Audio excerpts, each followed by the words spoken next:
Hello and welcome to episode 80 of the Movies in a Podshell podcast, the podcast where we take a theme and we pick two films to fit that theme. This week's theme is crossover IPs, or as someone else rightly pointed out, crossovers formed from comic books. As always, I'm here joined by the birthday boy. Wish him a happy belated birthday. You can call him John. Hi guys. I'm excited for this week's episode. I tell you what, John's looking like he's been recorded at Sky Sports, man. Like it's mad. He's making me look like a piece of trash. No, I'm testing some new kit for work. I've got a prompter. Not that I've got actual prompts on the prompter. I've just got Jamie, so I can look him directly in the eye. He's got AI. But he's not looking at me back in the eye. No, no. He's got. I can't bear to look at myself in the eye because it's weird. It's weird because you've got AI to write this podcast for you in the prompter. Yeah, Jamie's not even there. I just recorded his voice and all the quotes, and then that's what you hear back these days, guys. I just, Jamie doesn't exist anymore. Wow. Well, as you can see, John's wearing probably the coolest T-shirt I've ever seen in my life, actually. I am wearing a T-shirt. Yeah, he's like usually solid 8 out of 10. Today, 10 out of 10, man. Like, I didn't realise I was gay, but I am tonight. You can get one of those T-shirts at SumUp Store. SumUp Store / Movies in a Podshell or something like that. I can't remember now. But anyway, they're £18. This is going so well. You can find it on our Instagram. So, yeah, MoviesinaPODshell.sumupstore.com. Here, I'm back. You can find that for £18. They're very nice. We've gotten some new ones made as well. You can find us on YouTube. You can search Movies in a Podshell. All one word, Tony. And you can give us a like, you can give us a subscribe so we can start getting monetized. That'd be lovely. And you can find us on Spotify and wherever you get your podcasts, which is very nice.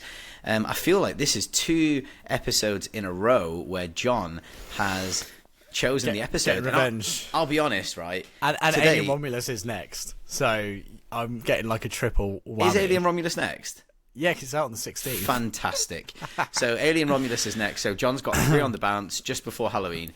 Exactly where I basically get 2 months of abuse. So I've actually timed this pretty well. Well, today, if you didn't know already, we're going to be doing a Deadpool and Wolverine spoiler cast special, and we've paired that with Alien vs Predator. And we have an opening question that I thought I would like to kick off with from Phil. And Phil says, "My only question is, why would you do that to yourselves?" So let's start on this. Jamie very much had that opinion. Excuse me, because I'll be honest, we'll get into it. I saw Deadpool and Wolverine, and it left me pretty cold. And I'm happy to explain why, and we'll get into that when we get into it. And I said to Jamie, I was like, I really enjoyed Alien vs Predator. I hadn't seen it in probably at least 10 years, if not more. I mean, It was actually, did you know what? Tell a lie, it was out in 2004, wasn't it? So I must have watched it after that. So let's say it was last time I probably watched that film was 2006, 2007. It had a long distant memory to me. Like I did not remember it. And then I was pleasantly surprised by that film and the use of like practical effects, like mixing with CG and like keeping it to a minimum. And it's not a perfect film, but there's so much to like about it. And maybe, and I thought it was relevant because we're talking about IP crossovers and stuff, and I thought, hey, why not? And I think, Jamie, you then ended up enjoying Deadpool more than I did, and you ended up enjoying AVP, despite the fact you initially did not want to watch it. Am I wrong? This episode really did not speak to me, and I wasn't looking forward to doing it. I was putting the films off, so actually over the weekend... Kept trying to change the films. Yeah, I did. Don't you want to watch Who Framed Roger Rabbit? It's like, I'm more than happy to watch it, but no, this is my suggestion. Go with it. Yeah, so it's really funny, because I'll tell you the films I've been watching in a minute, and I was just doing everything I could to, like... not watch these films because I was like I'm really not bothered, especially with I really wasn't looking forward to Alien vs Predator actually. So Phil, basically my answer to your question is, you said my only question is why would you do that to yourselves, and my answer to you, Phil, was I actually had a pretty alright time, and I enjoyed it a lot more than I thought I would. So I think maybe I was just in the right headspace, or maybe my expectations were just completely rock bottom, but I guess we'll get into it. We're obviously going to start with Deadpool, but John, what have you been watching? Sorry, just before we get into it, I am drinking tonight. Thank you, Uncle Ben, for my present, which was is it going to focus? It's not in focus, mate. There we go. You got a piece of trash camera. Nice beer, man. I would recommend the full Meta Trooper and filtered lager original Stormtrooper. Very cool. I've went to see 2 things at the cinema. Thanks for that. Thanks, Uncle Ben. Uncle Ben, as in like the guy that makes the sauces and the rice. No, I meant Uncle Ben as in like Spider-Man. Great power, great responsibility. Oh, all right, not another Uncle Ben. Okay, cool. There's loads of Uncle Bens, generic. So many. How are we here?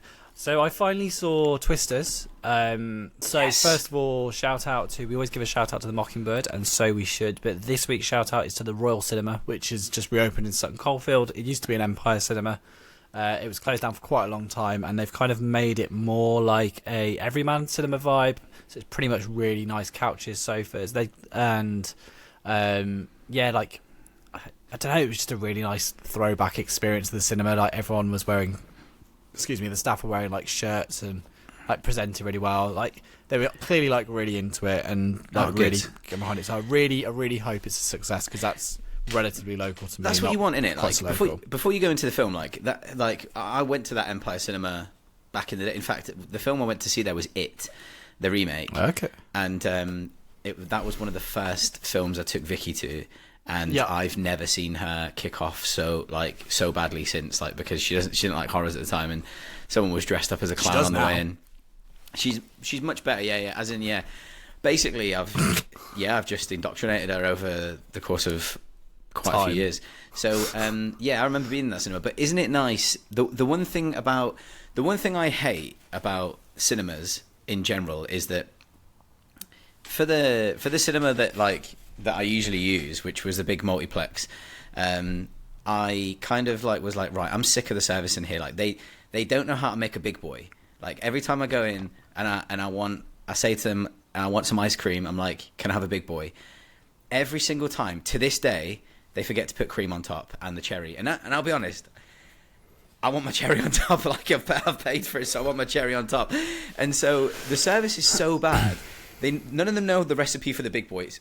Get this right, I know the recipe. It's a waffle cone, 2 scoops of the ice cream that the customer asks for, a bit of whippy, and a cherry on top. And they always forget the whippy and the cherry on top. So first of all, you've got to arrive like 45 minutes before this film starts because there's one person on there, and so it never gets done. So I was like, right, I'm gonna go over to the other cinema, that like the other multiplex. So I cancelled my membership, and I'm like, I'm gonna go to the other one.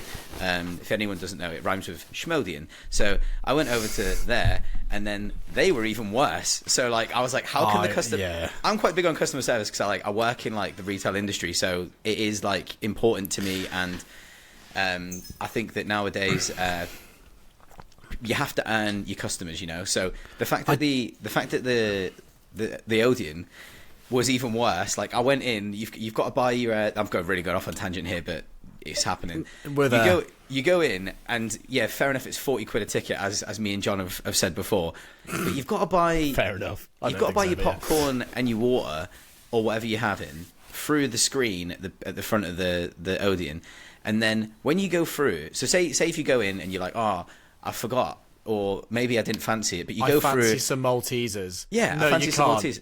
No, you can't. Yeah, you go up to the customer, the desk or whatever, and I was like, can I have a bottle of water? They're like, no, you've got to go to the front of the cinema and pay. I'm like, what? Like, yeah, you've got to order it through the tablet. I was like, so you can't take card here? They're like, nope. And I'm just like, this is horrendous. And anyway, no one gives a shit. No one gives a shit about the £40 ticket. I'm exaggerating, it's £20, but do you know what I mean? We're halfway there. No one cares. Anyway. So you went to the Royal, lovely, staff were lovely, really nice. Support your independent cinemas, go and do that. So tell me about the Royal, John. So, I'll tell you the film I saw. It's the summer of Glen Powell, mate, isn't it? Yeah, so I went to see Twisters. I haven't seen much Glen Powell stuff, because I haven't seen the one with Sydney Sweeney yet, but... it's hot guy summer. He loves it. I thoroughly enjoyed it because it kind of felt like a 90s or early 2000s disaster movie, but a modern day one. And it kind of had the schlocky moments. There's the bit where you're waiting for a hero to return at a key point, and they do, and all that kind of thing. I thought the visual effects were really well done. I think it's the kind of film where it's you can't exactly say, oh, there's too much CG. It's how else do you want them to create a Twister? Yeah. But I think all of it's really well done. It mixes well. I think they've got the two leads are you've got a charming lead, obviously, and then yeah, just I don't know, like they had nice chemistry, but it didn't feel like overly forced. It kind of reminded me of the early seasons of X-Files, where it's the will they, won't they of Mulder and Scully. Like there was always an underlying tone to it, but it First was season never of the OC, like... Seth and Summer. No. X-Files had about 5 years of like them not kissing or doing anything, and it kind of like simmered, and like that was kind of more interesting than when they actually... Spoilers for X-Files. Did. Oh, that program from 1991 onwards. Yeah. But yeah, so I really enjoyed it, and there's a key sequence in a cinema which I thought was really cool. They kept out the trailers, and I was like, that's cool. Finally. Yeah, like the score was really good as well. It was just fun. Like it's very rare for me these days to go to a film and just have fun, and it just felt like a fun film, and yeah, it was good. I saw it with Harriet as well. She loved it. Like, you know, I mean, Glenn Powell probably helped with that. Oh yeah. Does he get a shirt off at any point? Do you know what? I think he's wearing the t-shirt's tight, but I don't think he's actually shirtless. But there's a funny thing that made me laugh though. He says as he's wearing his podcast t-shirt, there's some comment made in passing like, always you can always trust the guy who's selling his face on the front of a t-shirt, and I was like, oh, I feel seen. Like it's not really us though, is it? Like it's no, it's zombie zombie version. Me and zombie Jamie, but it did make me laugh. So sorry, go on. I was just gonna say it's nothing to do with vanity, is it? Like, well, our t-shirts. If it was to do with vanity, that would not be the thing. The idea of the t-shirts were that it wanted Halloween. It to be but I wanted it to be like a throwback to like 1920s and 1930s movie posters for like the old style movie posters. Hence the font.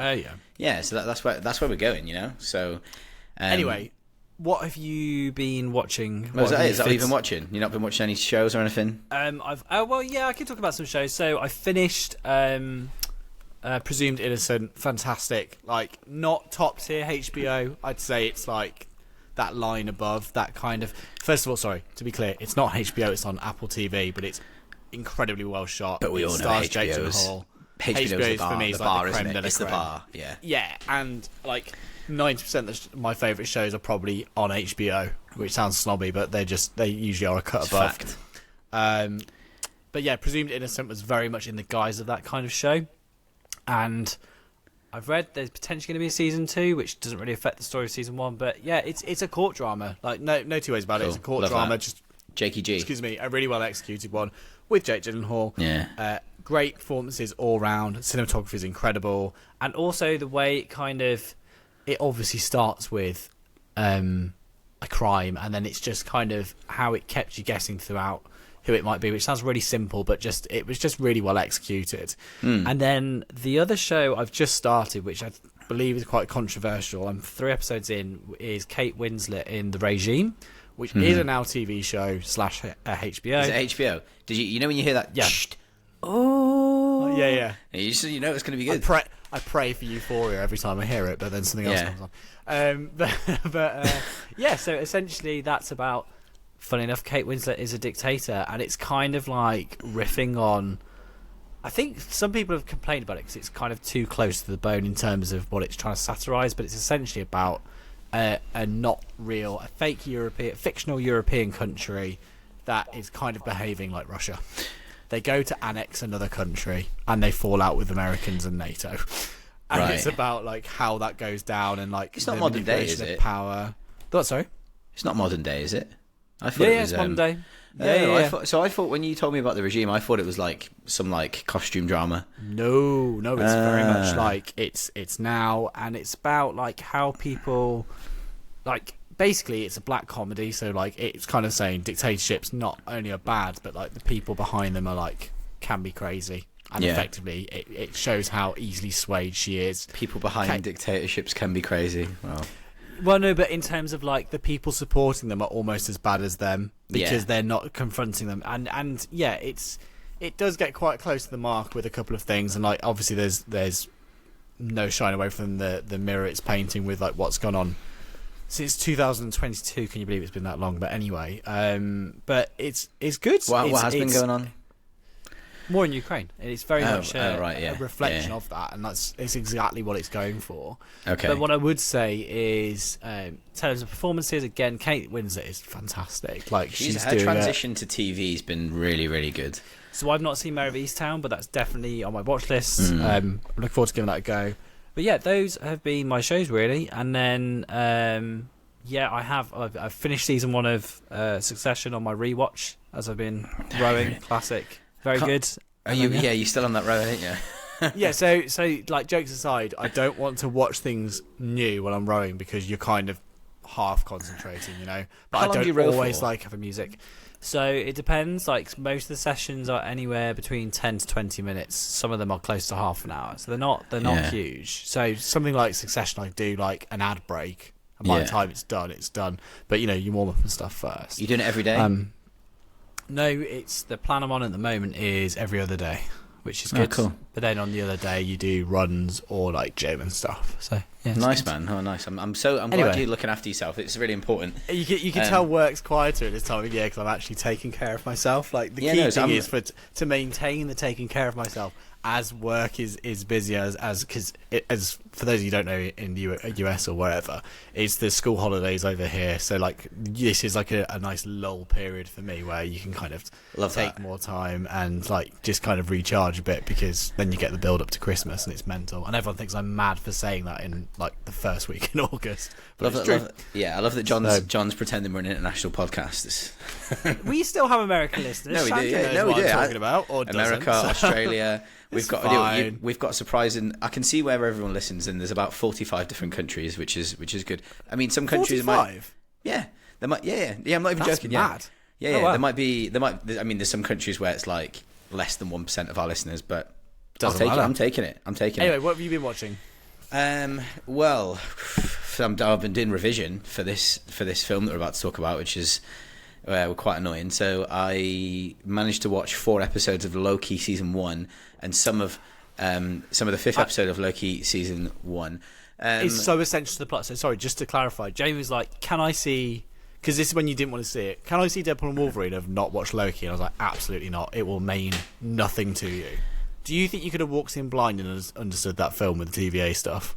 I walked in not blind and I didn't understand the film, so like you go. We've got to a point now. Make of that what you will. I'll speak about it in a bit, but yeah, the whole TVA stuff, like the time keepers and all that, and the multiple timelines. So I did watch episode 1 of Loki season 1 was dull. Honestly, so dull. Like, I would have rather worked like my actual job than watch it. I'm not joking. Like that's hilarious. It's like a 45-minute episode that felt it's like world it lasted. building though, isn't it? It is world building, trying to establish like how he's alive and what's happening. Yeah, great. Yeah. Anyway, so that was it was all right. It ended up. So the first 4 episodes, the episode 2, 3, and 4 were good. They were good. Yeah. And then I've not been watching any other TV at the moment, I don't think. So then I started watching. I've just had some 4Ks that I've been churning through. So I watched for the first time ever Almost Famous, which is directed and written by Cameron Crowe, who is quickly becoming one of my favourites. Like he obviously wrote Jerry Maguire, Fast Times at Ridgemont High, which is a massive favourite of mine. Say Anything. He wrote Vanilla Sky, which I haven't seen, but he's got generally a pretty good record. He writes in a style that I love. He's obviously also directed some stinkers as well. But this film is basically it's 1973, and it stars it's about a boy who wants to become a writer for a rock magazine. So he wants to become a music journalist. Yeah, basically, yeah, but for the Rolling Stone. Okay. And so he's 15 years old. He's a rock journalist, and he's basically following this band around. And also, who's in the film is, oh God, what's her name? The cast is her name is Kate. Oh yeah, her name is it's Kate Hudson. I couldn't remember who it was. It's got Kate Hudson and Frances McDormand, who plays his mum, who's quite religious. She's brilliant, and she's basically trying to keep hold of her son without ostracizing him, because what she's done to basically, she pulled her daughter so close, who's played by Zooey Deschanel. She ended up just like leaving home as soon as she could, and so she didn't want that to happen to her son, so she gives her son some freedom. It's it captures like the authenticity of the time period and the age of the people. He's so good at that. Like the way he was describing on the Blu-ray, the 4K Blu-ray, there's an interview with him, and the way he describes it, it's the film is loosely based on himself when he was writing for the Rolling Stone early on in his career. And he explains the transition from the 60s to the 70s of rock and roll and what it meant to people. So like in the 60s, rock and roll was like quite still quite underground, and there was it was quite not taboo, but it was kind of like, I guess, an emo, like back when we were younger. Like it wasn't that popular, and then in the 70s it was popular. Maybe I think it's more popular than you think, but yeah. Okay, like maybe hey, like, Mom, guess what? It wasn't just a phase. But sorry, yeah, go on. Yeah, maybe like maybe I would say like death metal then. And in the 70s, that's when you started getting the bands like Rolling Stones and those kinds of bands. And so like in the 70s it got massive, and that's kind of, he captures the time period so well, and the way he writes the characters, like you really care about all of them, and it's magic. Like again, like I'm such a sucker for these kinds of films. Like it's at this point a coming of age story. It's probably my favorite genre. Like it's strange. I then watched which has been on my list for ages. Finally, we've got a Blu-ray from Curzon, a 4K Blu-ray at that, and that was Memories of Murder from Bong Joon-ho. Obviously, we know Bong Joon-ho will always hold second fiddle to Park Chan-wook in terms of Korean cinema, but that's just the way it is, you know. So basically, Memories of Murder, 2003.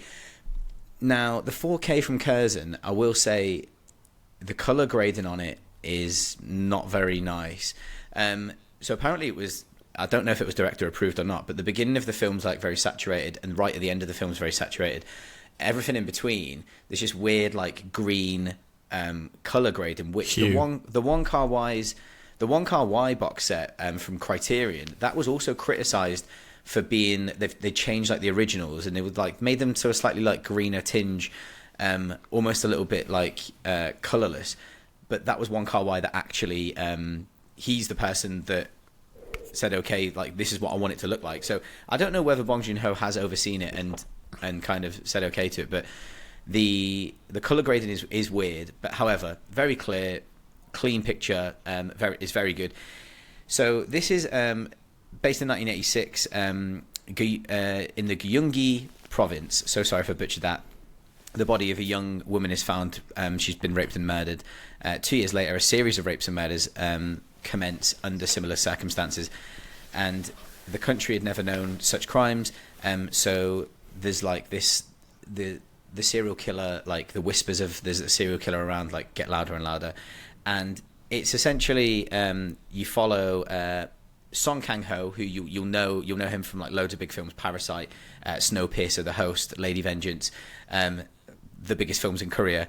He's a detective, and he's also teamed up with Kim Sang-kyung, who's a detective as well, and they're not quite, one of them's not quite straight in terms of how they're dealing with things, so they're trying to like get the person, they're trying to find the killer, but essentially try and fake who the killer is, so it's like, we found them now, no need to worry kind of thing.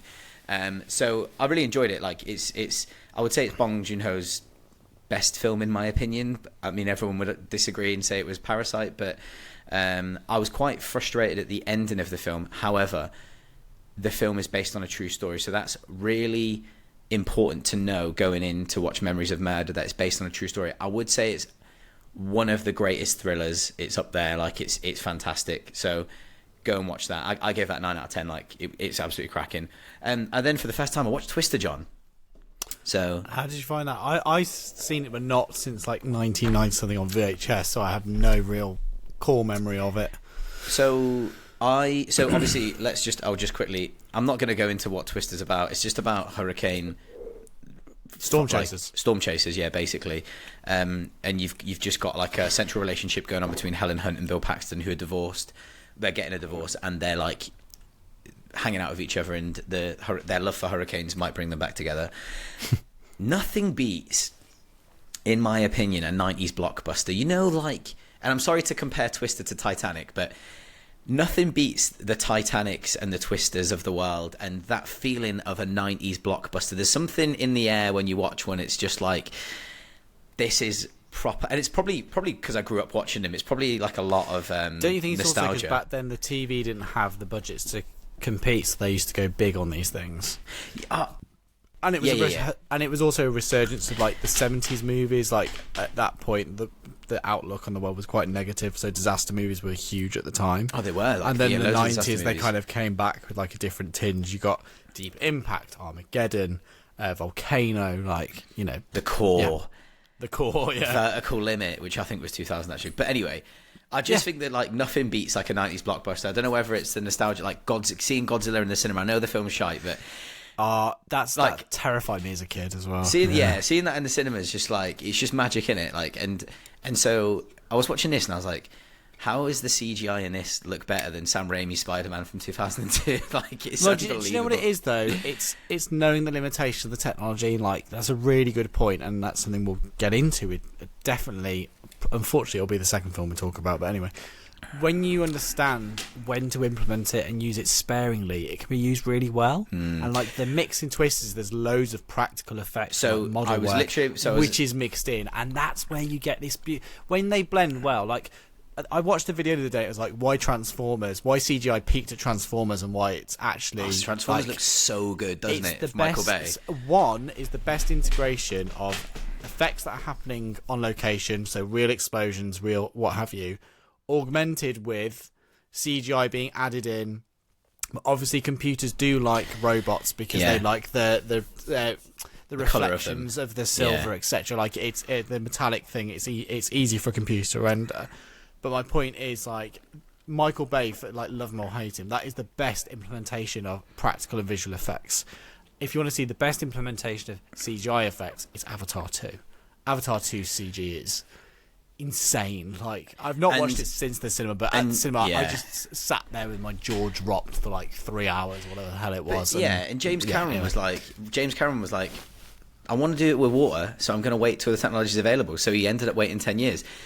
So it's crazy. The thing with this, and I put this, like, it's the mixture of fantastic real built sets mixed with state of the art of technology that was available at the time. And the reason why Twister and Dante's Peak for me are like the genuine standouts, and I'm not an expert on disaster genre, I'm really not. For me though, Twister and Dante's Peak are the standouts, and it's because of the stellar cast and the relationships of the cast. And it's not like end of the world shit. It's like these local contained things, and it's just people that you care about that might die, you know? Do you know what? That is a very valid point. In Twisters, despite having the S, so it's not gone like Aliens. Yes, there are two Twisters at point, funnily enough. But it doesn't do that kind of like, it doesn't just affect Kansas now, it's the entire world. Because we were talking about this. The fatigue of superhero films, which we'll link into, is the high stakes of universe-ending crap. Because it's really hard to care about something if it's always being topped off. Which is actually why we talked about, and we'll get into this as well, why I enjoyed Logan. It was much lower stakes. Lower stakes and something to invest in, characters to invest in, and go from there. And then I think we talked about with Doctor Who, which links to Loki, because I said I joked to Jamie that Loki season 1 is like the best series of Doctor Who that's happened in like 20 years. Like, because it's really well executed. But anyway, I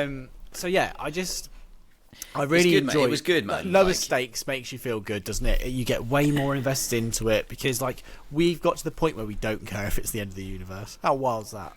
Like, it's hard to care anymore. Yeah, because anyway, so I'll just move quickly on. I've only got three more to talk about. I watched finally. It's been on my watch list for ages. A film called The Innocence. I think this is Danish. So it's directed by Eskil Vogt. It's a superhero film, but really, really dark. Like, it's an 18. 4 children become friends during the summer holidays, and out of sight of the adults, lovely ASMR. Out of sight of the adults, they discover they have hidden powers, and then while exploring their powers in the nearby forests and playgrounds, it takes a very, very dark turn, and it's one of those films where it really reminded me of Funny Games in a way, the Michael Haneke film, where you just want to smash, even though they're children, like one of these kids, man, you just want to smash his face in. But obviously you wouldn't, because he's a child. Like if it was, I mean hypothetically, but the nasty things he's doing. Put it this way, I would just say, if you love animals, probably be careful about this. I've not been this fuming since a film called Speak No Evil, which I believe was from 2022, which is fantastic, by the way. They're making a remake of that with James McAvoy. It's supposed to be really good, but the original, definitely go and watch the original Speak No Evil. Like, it will leave you absolutely... if you like that cold feeling when a film makes you feel like shit... remember that ginger kid with the shaved head, and he's crying into his phone, and it's like a Snapchat, and it's got the thing, he's like, feel like shit, just want her back. Feel like pure shit, yeah. Feel like pure shit, just want her back. That's what it was like. Yeah. I'm like, I would have done that, and I'd be like, feel like pure shit, just want to watch Teenage Mutant Ninja Turtles or something. But anyway, it's a slow burning, simmering sci-fi horror thriller that pulls no punches and leaves you quite empty. That was my little oh yeah, and someone I did have some feedback. Feedback's a gift, to say that I always post what I'm about to watch, but I never post the ratings or a review. So I have started posting what I'm about to watch, and I have also started reviewing them again. So there you go, because I'm nice. I then watched, and thanks for the feedback, because we love feedback, I then watched Please Don't Destroy The Treasure of Foggy Mountain, which is on Now TV, 2023, directed by Paul Briganti, who's directed nothing else that I've seen. This is basically about three friends going on the hunt for some treasure. I would say it's like a modern day Superbad, but obviously we know it's nowhere near as funny as that. What I would say is I didn't laugh out loud for a while, but as you spend more time with the characters, it does become funnier. But it felt like a series of sketches more than like a feature film, if that makes sense. Like, I think it knows the sets are shit and it's shot not great, but it's like on purpose.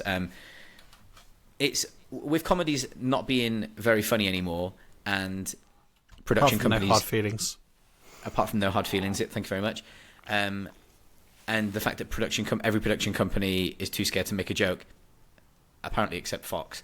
I guess we'll take what we can get, and that was it. And then the final film I watched, just in more revision, just finally, was Guardians of the Galaxy Volume 3.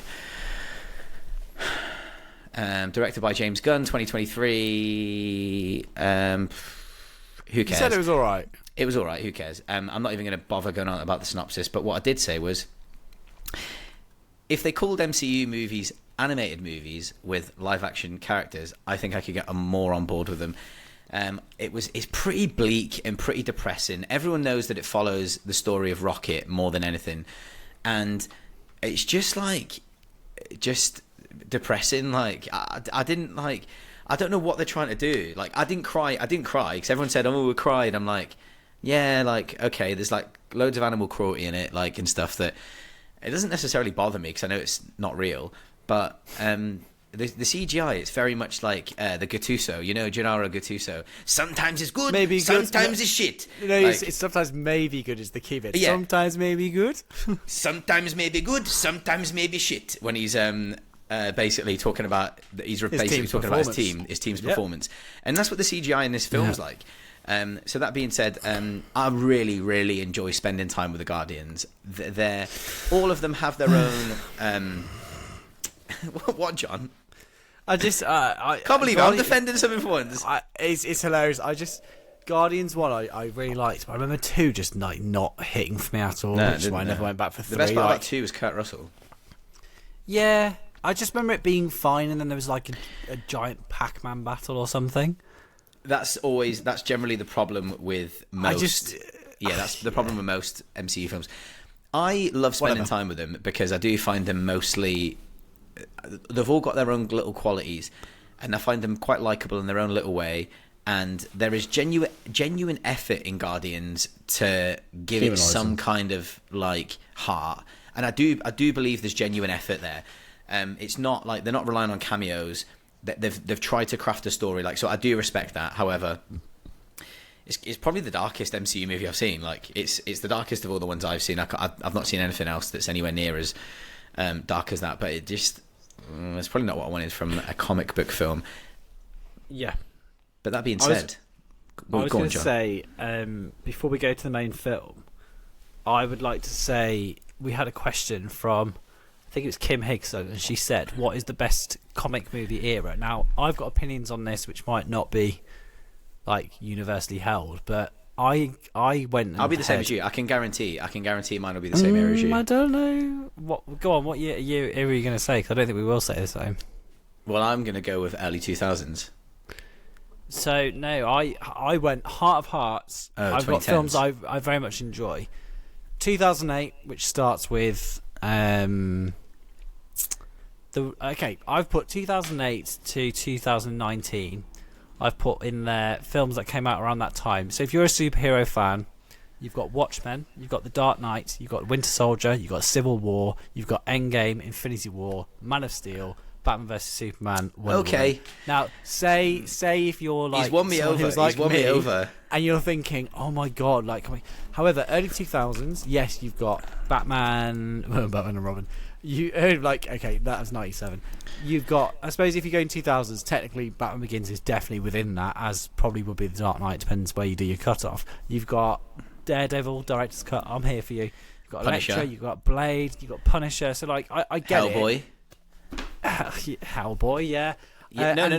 Listen, the Raimi Spider-Man trilogy is the main one in there. That you know, it is. No, the Raimi trilogy is brilliant. But can I just? You did just dismiss Hellboy like it was some kind of piece of shit. Like Hellboy's awesome. Okay, yeah. And what about Catwoman? Oh, sorry, that film is genuine trash. But there we are. No. So if we're talking about quality, so I would say I think that the 2000s are like.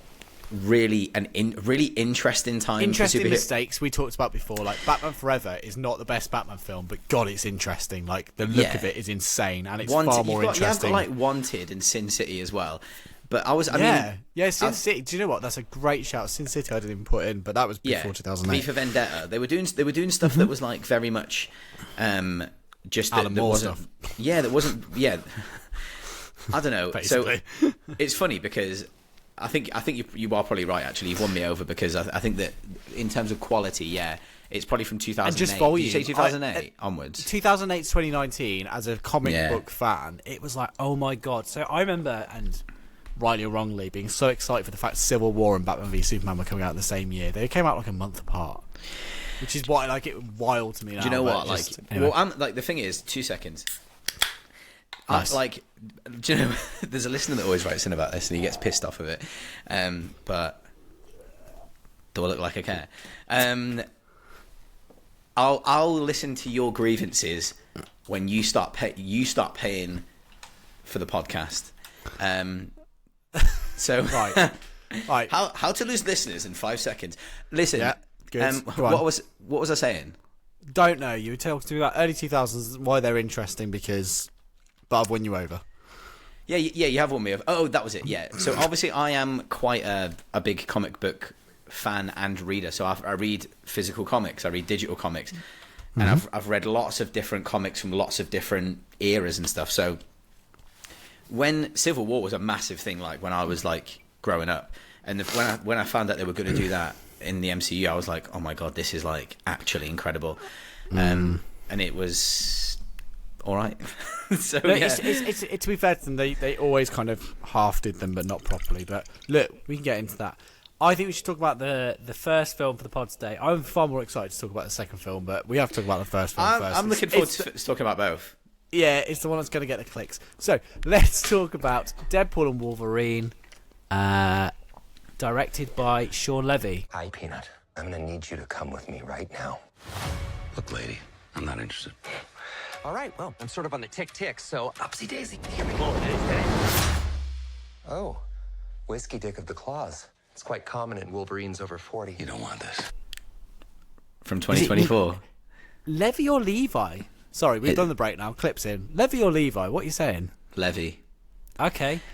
He directed Free Guy. He brought my Chevy to the levee He the levee was directed dry. Night at the Museum, and he directed Adam Project, which is another Ryan Reynolds film. Bollocks. I tell you what, he did direct, which I do like. I used to love Real Steel. Thought that was a great film. Real Steel with Hugh. He's worked with both Hugh Jackman and Ryan. Real Steel is a banger, mate. I used to love Real Steel. A robot. I saw it in boxing cinema. film. I thought it was brilliant. It's like the Simpsons episode. Anyway, what's the basic plot of Deadpool and Wolverine? I'll give you the gist of it. So this film is essentially about Deadpool's universe is dying because its anchor personality. What's it called? Anchor being is Wolverine. Even though the Wolverine film is set after Deadpool. I'm not going to be that nerdy person to nitpick, but it makes zero sense. But with this film, it doesn't matter. You just roll with it. So the film is basically about Deadpool trying to find another Wolverine to save his universe, because if they can get a Wolverine into his universe, then his timeline won't end. He tries to get into the Avengers, and then basically he's lost his partner because he doesn't get into the Avengers and he's gutted about it.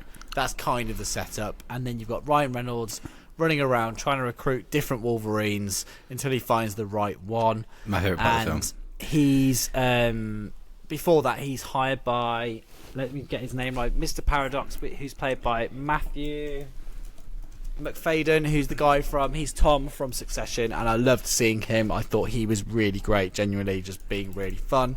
He kind of says, we've got a chance for you to go. He wants him to go and cull people from timelines. He wants him to go around and kill, whilst Deadpool steals his magic phone, which allows him to go to different realities. Yes, this is what the film is about. Yeah. And find different Wolverines and try and save his universe. So the film does do what we talked about Deadpool last week. Only last week we talked about Deadpool. It's crazy. It starts with a fight, which is the best fight of the film for me, which is it's Logan's corpse from Logan. Yeah. And he uses the adamantium skeleton to kill a massive number of TVA agents, but we don't know at this point why he's killing TVA while dancing agents. to NSYNC's Bye Bye Bye. Now, the film is directly addressing the thing where people are like, why have you brought Logan back when Logan's the perfect ending? And it's tried to go so obscene with the joke that it's it doesn't matter. But to be honest, I am in that camp. I think Logan was the perfect send off for Hugh Jackman. Yeah, it was. Yeah, it was. I feel like all this film does. I didn't hate this film. I found it, if I'm being honest, up front, it was a 6 out of 10 for me, because it felt unnecessary. And what I mean by that is, Ryan Reynolds, Deadpool goes through all these different universes to find a Wolverine, and we essentially get one that's in the exact same position as every Wolverine we've had before. So it's like Wolverine in the previous film in Logan was like, I'm old and I'm miserable and I let the X-Men down and who knows what happened. And then X-23 comes along and he's like, I've got a reason to fight again. And that's literally what he does in this film. There's no difference. His Wolverine is exactly the same. It's the same arc. Now, the caveat to that is Hugh Jackman is brilliant at playing it. So it deceives you into thinking it's this great kind of turnaround. But essentially, it's the same plot. And I just kind of went, what's the point? It's exactly the same plot, yeah. And it left me frustrated because, and this is my problem, I love the X-Men. And I, to be honest, heart of hearts, probably thought there were going to be more X-Men in it. And when they kept talking about he let them down, I thought we're going to see they're all going to be in the 90s gear because cool. He's in the 90s outfit. We're going to see all that, and we didn't get that. And that's fine. That's a me problem. It's a bit like we're going to see Terminator Dark Fate and then being upset that spoilers John Connor's not in the entire thing. It is what it is. But I think that I just felt like that initial premise. It is funny how in the TVA people worship Logan. And they're like, oh, Logan, at the start with it. And they're quoting all the stuff with X-23 and the sacrifice. That is funny. But also just my other issue with it is, sorry, I'm just trying to categorise it, but it's really bloody difficult. I felt like there's only one good fight, which is the opening. There's two. The opening fight where he's using the adamantium skeleton is well choreographed, it's well shot. But every other fight, bar the one where Deadpool and Wolverine fight each other for the first time, just feels really flat. it's like you're watching from the side and they're trying to do the Wanna technique, but then the fights aren't very good, so it just feels like a bit crap. The end one I did not enjoy at all. Like, I was. So sorry, that was a big rant, but like we're into it now. No. So, I mean, I watched it. Jamie liked it more than I did, I think. Yeah, I watched it last night, and I guess you do. I mean, when we're talking about multiple timelines, you do, and all that, you've really just got to switch your brain off, haven't you? And so I was going in here thinking oh, Deadpool 1 did great on me loads, but then this one, weirdly, I didn't.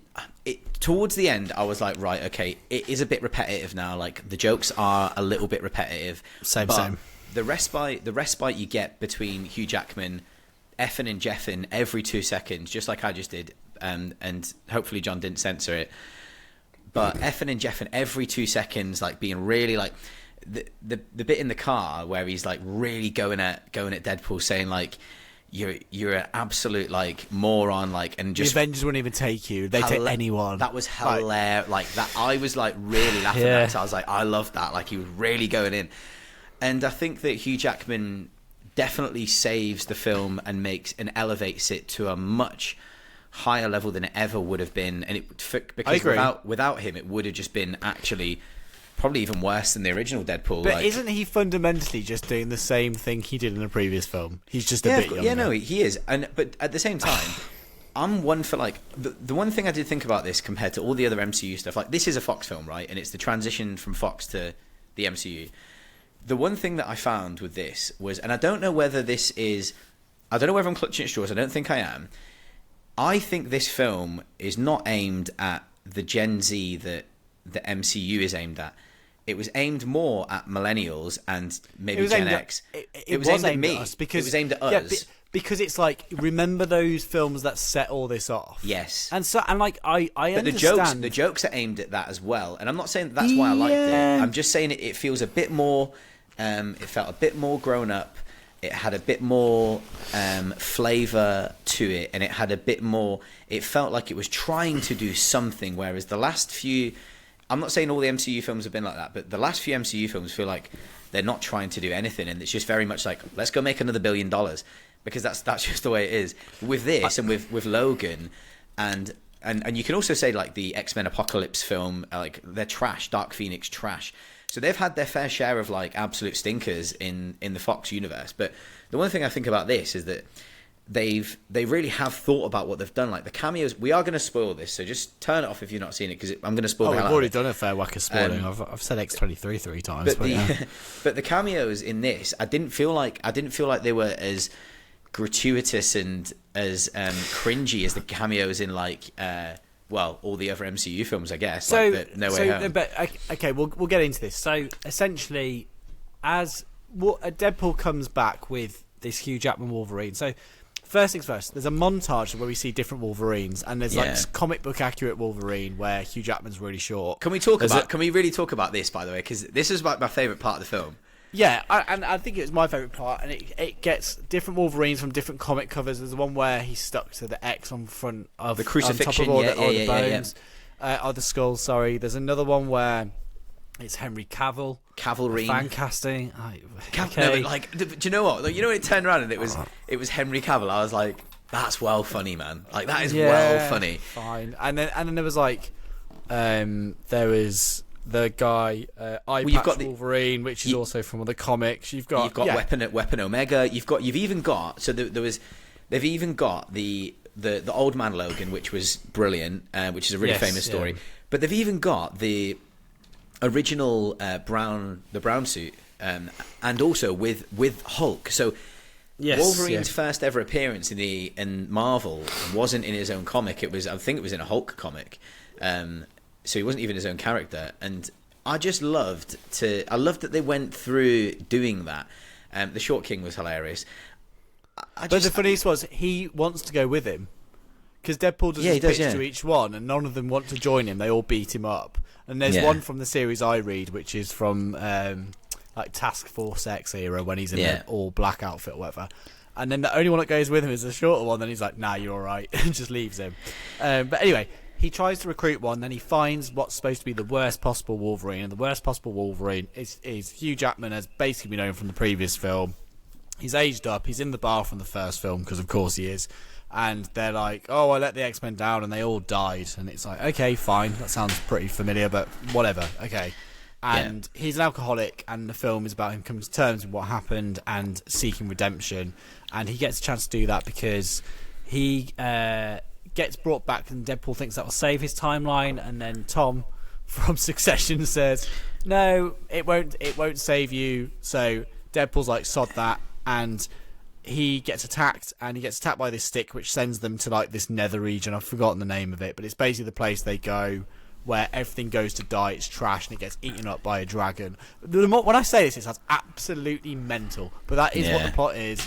And effectively, they find Charles Xavier's sister there. It's Mad Max, mate. They're in a Mad Max, which they even reference. Like the place that they go is pretty much Mad Max. And it's all the like flaunt off characters from the Fox movies. But the main baddie there is Emma, Cassandra, played by Emma Corrin, who plays Cassandra, who is Patrick. Freaking hell. Professor X's Xavier's sister. And effectively, when they arrive there, Deadpool and Wolverine have a massive fight because it's a bit like Alien vs Predator. That's what we're here for. We want to see them kick off. And their first fight is pretty damn good. It's well executed. The CG was good. Wolverine does some weird running though, where he's kind of like doing it like this. So I was about to say I really love that because that really reminds me of what he is. Like he does that gallop like an an animal. That was probably my of the two of them together. That was a good fight. Yeah. But the good, like we get some cameos here. So spoilers, like we're spoiling the hell out of it.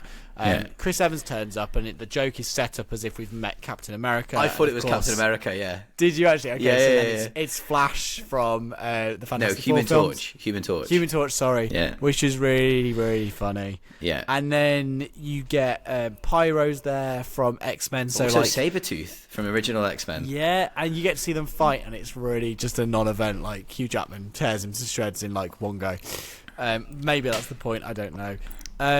Maybe that's the joke. And yeah, that's kind of your ragtag bunch. And then the cameos we get are the forgotten heroes, and they're like, we're in the wastelands, and like there's a band of rebels together who are fighting a resistance against Cassandra, and we find out who this resistance are, and essentially it's Jennifer Garner as Elektra, and it's really funny because they're like, oh, I'm really sorry about Daredevil, and she goes, nah, don't worry about it, and that's obviously a reference to her divorce with Ben Affleck. Like just like so. There's a lot of little references like that. It's like cutting, like that was probably got the biggest laugh from me. Well, no, like they spoke about like the joke about I didn't realise, but Hugh Jackman, when he says he won't take his shirt off because he's put on a little bit of timber after the divorce, and I didn't realise he's divorced in real life. His wife. Okay. Which anyway, Blade makes another quip as well. So Blade says like, I'm the only ever Blade, and I'm only ever going to be the only Blade because obviously that Blade film's in development hell. Like the fact that Wesley Snipes turned up, for me, that was the biggest one for me. I was like, no way, man! Like that's so sick. The one thing I would say is like the film is full of deep cuts. For anyone, what? Sorry, go on. No, you go. For anyone that like does love comics or knows a bit more than the average about this universe, Cassandra Nova. She's not like a huge character. She was in the New Mutants, and that was when she first came in. She was essentially Professor X's like I think like evil sister or evil twin or something. Twin, yeah. And so that's why it's there's a lot of deep cuts in all throughout, like lots of little nuanced references that I did quite enjoy. And anyway, what were you about to say? I know why that they are relevant on the base of. So the other one we get is obviously Gambit from the Gambit film that never happened with Channing Tatum, which is quite funny. Like that, the funniest bits are him doing the weird Marjorie accent and it all being terrible, and like Deadpool taking a mickey out of it. That is fun stuff. Yeah. But the other cameo is Daphne Keane playing. Is that right? X-23. Yeah, Daphne Keane playing X-23. Now again, my issue is, I think, first of all, she was a first-time actress in Logan, and I thought she was fantastic. And she's done lots of other things since. I think she's done well for herself. I was not happy with the fact that they introduced that ragtag team, and then they go to fight Cassandra, and they're like, they all might die, but it gives Wolverine and Deadpool the chance to escape, from that world and go back to save the universe. Classic. And I felt like they made her character not what I wanted it to be. Like, she put on the stupid childhood glasses, right? Like the Elton John kind of vibey glasses and stuff. But what I didn't like was they basically introduced these characters, and I didn't feel like they all had their moments. I felt like they felt like cameos and not characters, which is what they are, and I get that, but I felt like she deserved her own Wolverine film after that one, as far as I was concerned. So to have her kind of come in for 10 minutes and then appear in a happy montage at the end, I didn't see it like that. No, so for me, that's how I felt with it. But anyway, for me, I seen that as like the fact that Elektra, the film was not good. And for me, it just wasn't. But that's polite. But for me, look, everyone's always going to name Catwoman above Elektra in terms of honking. Worse. Yeah. For me, I felt like that was one last little that was their moment, that final fight. I don't think but then okay, so you felt that was their moment, right? So he's pointing right in the camera at me. No, I am feeling. So you've got that moment of are they going to sacrifice themselves for the greater good or whatever? The fight felt crap. The choreography was really bad. I mean, it's that. It felt like they weren't all on set on the same day, and the odds are they probably weren't. And when they go to Cassandra's base, and again, they go to Cassandra's base and they have this big fight. When they have the big fight, basically Deadpool and Wolverine have to access a portal to go through and all this stuff. It kind of all doesn't matter, but the point is they are the forgotten heroes, and they're fighting as heroes to allow Deadpool and Wolverine to escape, which allows them to save the universe, is the point. And I suppose the deep cut is these superhero films would not exist without us going first, which is true, and it's something Jamie and I have pushed on the pod before. All those mistakes from those X-Men films, and from Spider-Man, Raimi's Spider-Man, and from Blade, all those mistakes and the things that worked are what eventually created the MCU. So they kind of get their moment, I suppose, is an argument for it. But I think just they get their moment. I don't know if they do. If you introduce an X-23, I feel like it's such a pivotal thing for Logan. It just felt half-arsed. And I also didn't like when they got in his head. So Emma Corrin, by the way, is Cassandra. I'm doing her disservice. I think she's great. You know the bit when she does the really powers good. And she goes shh, shh, poof, and he's arm in the ground. That's ace. I think she is good. But I don't know, it just didn't hit for me. It's my problem. I think I had expectations of I was going to see all the X-Men back together, and that's my problem. I think that's why I didn't think I was really going to see anyone. So that's I think that's why I was happy. I think I'd heard so much about there's going to be this cameo, there's going to be that cameo, and with Marvel, there's always rumors around it because it's clickbait and it sells or whatever. I think, but I think maybe I don't mean this in a bad way. I think maybe I didn't take it as seriously as you did. I think I was too invested in it prior to. I was actually nervous to go and see it. I went and saw it in the middle of the afternoon in the day, and I remember just being I didn't really laugh much, and I was a bit I laughed quite a lot. Yeah, I laughed at the joke about the short Wolverine. I thought was good. Jennifer Garner slagging off Ben Affleck was pegging. Good. They were talking about pegging. They were talking about they won't let us snort cocaine on screen. Yeah, but I seen that in the trailer. So again, it's that classic. See, I didn't. So that's why I don't watch trailers. Okay. And so there was that classic the 20th Century Fox sign buried under sand. I think that those little bits and saying to Hugh Jackman, they're gonna make you do this till you're 90. But I did enjoy when Deadpool turns the camera and he's take that Disney money, and he goes nuts and headbutts the cameraman, all that stuff. Yeah, that is great, and I did enjoy that. I think I just thought in my head this was going to be the merger of everything comes together. The Fox MCU joiner, and that's my problem, and I'm aware of that. But I just felt like Deadpool, to be fair, has always been the smaller stakes. And at the end of this film, they do get out of that wasteland and they do return to try and save the day in the main timeline or whatever. And basically what happens is 100 variants or whatever of Deadpool turn up. I didn't find that funny. Like, I just didn't care. Nor did I. No, I was just like, whatever. And they're like, by the way, now we've got to fight them. And they go through a bus and do all this. And the cameras, my God, let's said, just talk. Let's just talk. Go on. You talk about it go like off. it's fine. Well, no, you go for it. It's fine. I'm so bitter tonight. It's probably my... Nah, it's all good. It's usually me. It's funny because... Well, at this point, John, I don't care. Like, I just really... That's the difference, I think. I really don't give a shit about, like, any of this. And so when I went into it, I'm just like... I went in and I was like, I hope I laugh. And I was really grateful because those X-Men films mean quite a lot to me. Like, and growing up with them, like, I've rewatched them so many times. And they mean quite a lot to me. I think I even enjoyed the Fantastic Four films when I was a kid. When I was a kid, they're fine. Like, they're not good, but they're fine. No, they're not good. They're not good. They are fine. And I think that was the era. Like, I'm 35. That was my era, and that's what I grew up with. And so, me going in completely blind, I was just like pleasantly surprised. Like, so I was like, when we were watching it, like, I was with Vicky, and when like Blade came on screen, I was like, oh, it's Blade.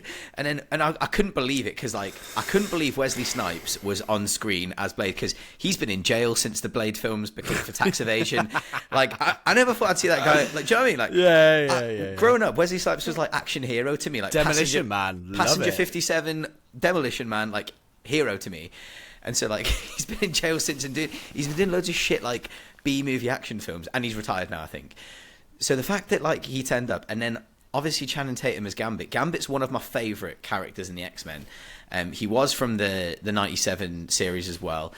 And the fact that Channing Tatum was just so funny with it, I was like, do you know what? I'm actually having, like, a decent time. Yeah, he was fun. He was fun. And that was all really. Like, even the one thing, before I just talk about this egregious CGI that was, like, unforgivable, terrible. Really. The one thing I did like, which actually, judging by what John was saying earlier, John won't like it, was the scene at the fire where Hugh Jackman, Wolverine, has been drinking loads of whiskey, and X-23 comes to sit down next to him, and they start talking. And he has the exact same plot revelation as the previous film, which is she's like, you always turn up when you have to. So you initially say no, and then I have a scene with you, and then you say yes. Let's recount what we did in 2016 or whatever. Brilliant. Hugh Jackman's... Do you know what I mean, though? Like, okay, cool. So moody. I'm moody over it. I like Logan. I really like Logan. I just, it just rubbed me the wrong way. It's fine. It is what it is.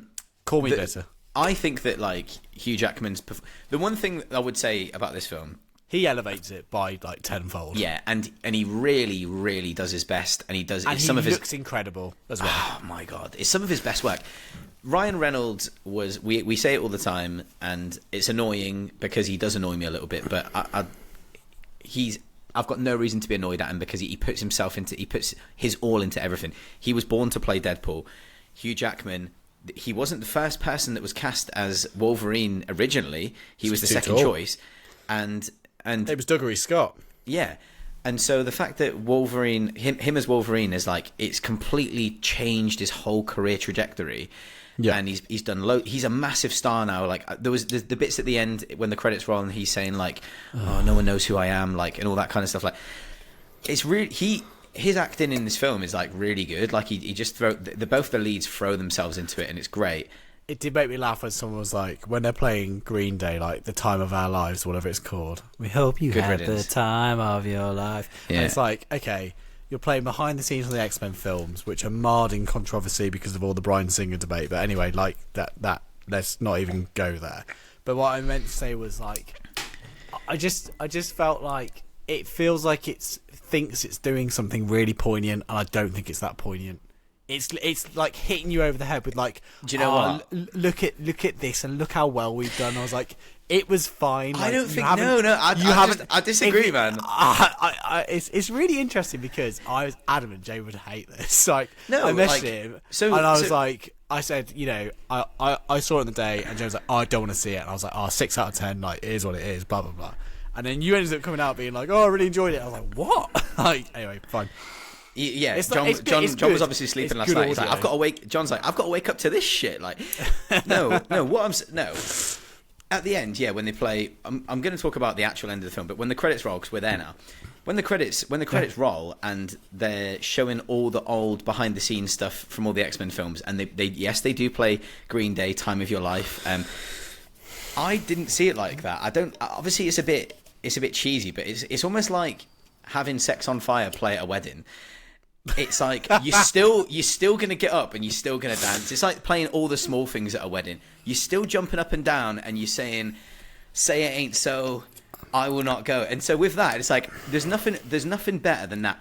No, those little. I'll tell you what it was. It was you've basically watched a corporate merger on screen for 2 hours and 20 minutes with a few jokes in there, and then they're like, look at this really poignant thing, because what you'll leave with is emotion, and because you felt this emotion, like, you'll overlook a lot of the crap that's come within it, and like that's how it felt to me. I don't know why it riles me so much. I don't know, man. Like, I think what you said is because I care so much, I think I was over ambitious, or what am I trying to say? Like, I was expecting too much from it. It didn't deliver on it.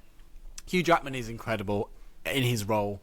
Ryan Reynolds was good in this. There's no two ways about it. Their interactions are fun together, but the story that they told and presented was not one that I found particularly interesting. The story was shite, mate. Like, but like, well, okay, that's what I expect. But that's what I expect from the MC. Like, the stories are always shite. I'm an absolute hypocrite, because when we start talking about the next film, like, I'm gonna be buzzing. You better wind your neck in. I can't wait.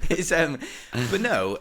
I think that what was Johnny really nice prefers Alien versus Predator over Deadpool and Wolverine. It's like, well, so do I, but we'll talk about that in a minute. But anyway, the final fight. Dear. They've got a fight. Final fight. Hundreds of Deadpool. The bus. The one thing I've said the one thing I'm gonna say loads of times tonight, so I'm gonna try and stop saying that. It's fine. I don't. Yeah, whoever's listening to this probably don't think so.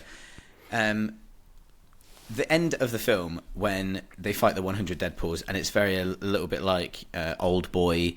Every single film's done it by now, and you've got, well, I think it's Ryan Reynolds fighting all of the Deadpools, and then you've got a CGI Wolverine.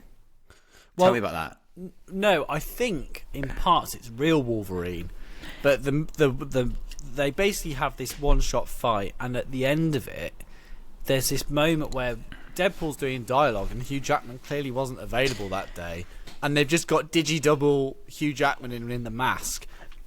And someone said it's like, on the PlayStation when there's characters that have like their animation they do when they're not moving, like it's literally like that, and it was in the trailer, I think, as well.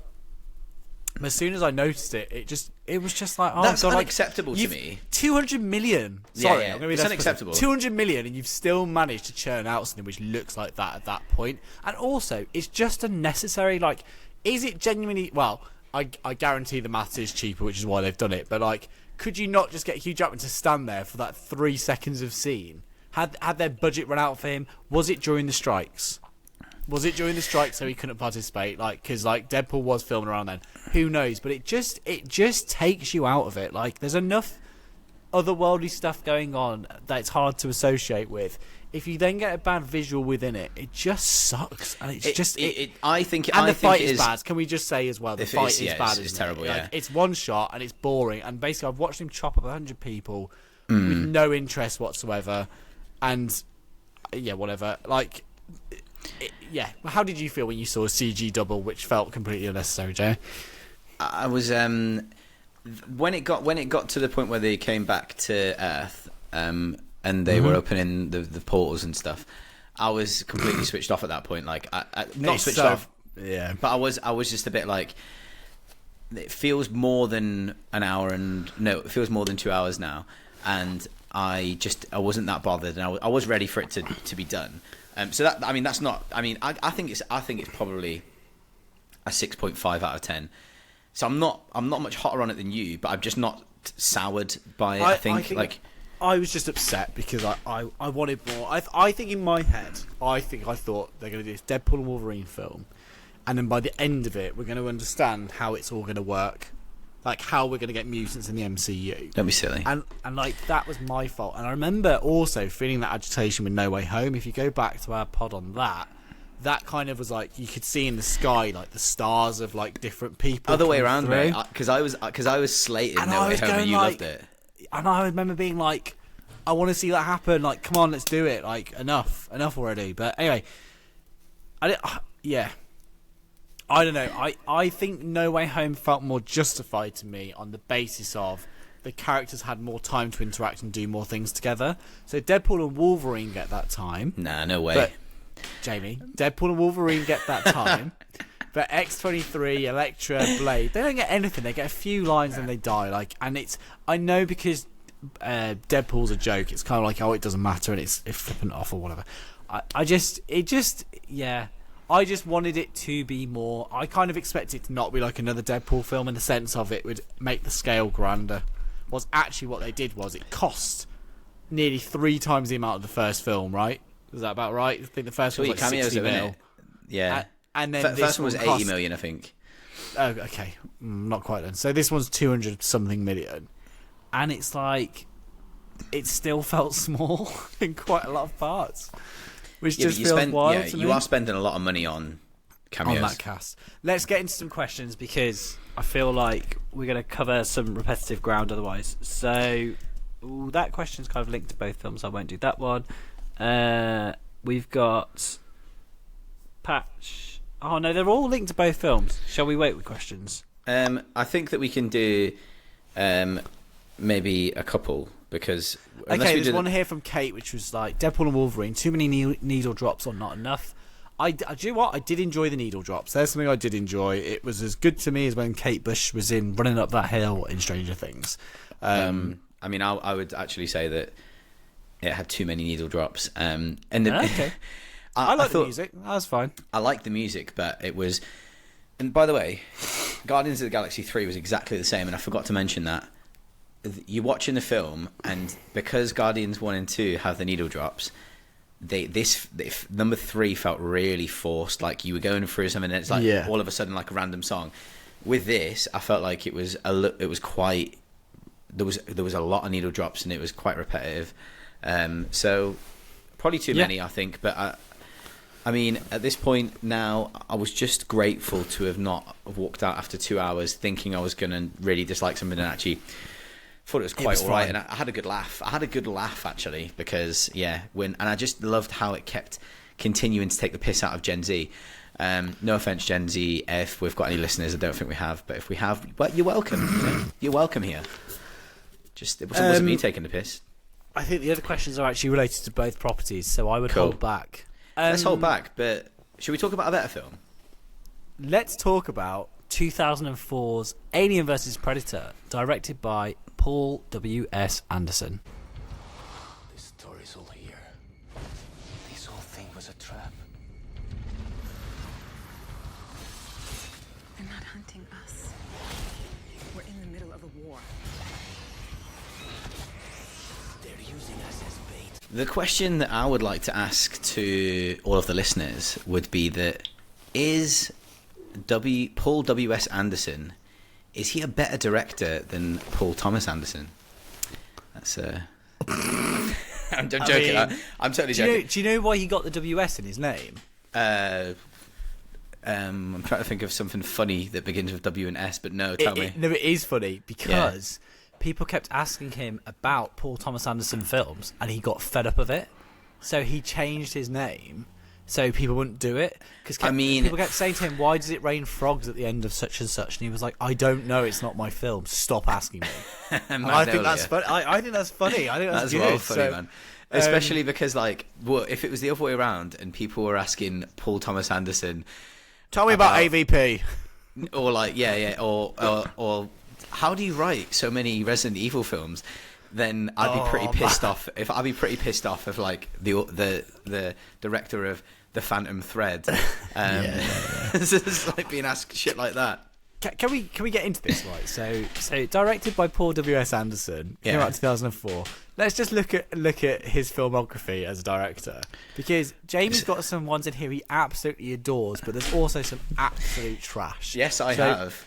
Most recent film, I believe, or might be last but one, was Monster Hunter. Not seen, but that's also with his wife, who Mila is Jovovich. Yeah. Oh, is he married to Mila Jovovich? Yes. Ah, and that's why I think he's managed to do so many Resident Evil sequels on the cheap. Fair enough, yeah. He did the first Resident Evil, which I don't mind. I think Resident Evil 1 is fine. Do it for me, hun. Death Race, I think, is okay. Don't hate it. With Jason Statham. Yes. Soldier, I have not seen, so no comment. Event Horizon is a film I'm scared to watch, but It's always very like the look of. You'll really like that, Alien. John. I said to you I wanted to watch it together. You said no, but for the horror episode, did I say no? hopefully, about a year. It's when I had it on the projector, and you Maybe said I just no. watched it. No, it's really good. You would really like Event Horizon. Oh, well, that's great to know. Maybe we can watch it together and find out. Yeah, we should. Yeah. And then Jamie's highlight, his favourite ever film of all existence, bar Dirty Dancing. He directed Mortal Kombat. So, I mean... Yes, he did. Jump, jump, jump, jump, jump, jump, jump, jump, jump, jump. It's so good. I'm telling you now, man. Mortal Kombat. Like, I'm just gonna stop you right there. Oh, this God. needs to be put to bed. This is not an episode for Mortal Kombat. This is happening soon. Can we cancel Alien vs Predator and talk about Mortal Kombat instead? No, you can make one single statement about Mortal Kombat. What do you want to say? I just want to say that Mortal Kombat 1995 is the greatest game adaptation to a film ever, and is extremely underrated. Anyway, now we've got that out of the way, let's talk about Alien vs Predator. So let's give some context to this. The only reason Sigourney Weaver did Alien Resurrection is because she was adamant. She wanted it to be done after the trilogy, but she was adamant she did not want this project to happen, and it was rumoured all the way back from like Alien 3 in 92, 91. Right. So she was fuming when this got made. And we actually were neglected an Alien 5, which was written by James Cameron and was going to be directed by Ridley Scott, starring Sigourney Weaver, because of this project. Really? Why did this project get greenlit? Because Paul Thomas... I've said it. I've done it. I've said Paul Thomas Anderson. Because Paul W.S. Anderson basically said, I can make this on the cheap in Prague and I can deliver it in under 6 months or something insane. And they were like... Go make it and make us a ton of money. And you know what? That's exactly what happened. Big Daddy did it, didn't he? Big Daddy did it. This film is a weird odyssey to me. So, full context, this film came out in 2004. I would have been year 8. What year were you in? Do you remember what year you were in? Yeah, I was in year 10.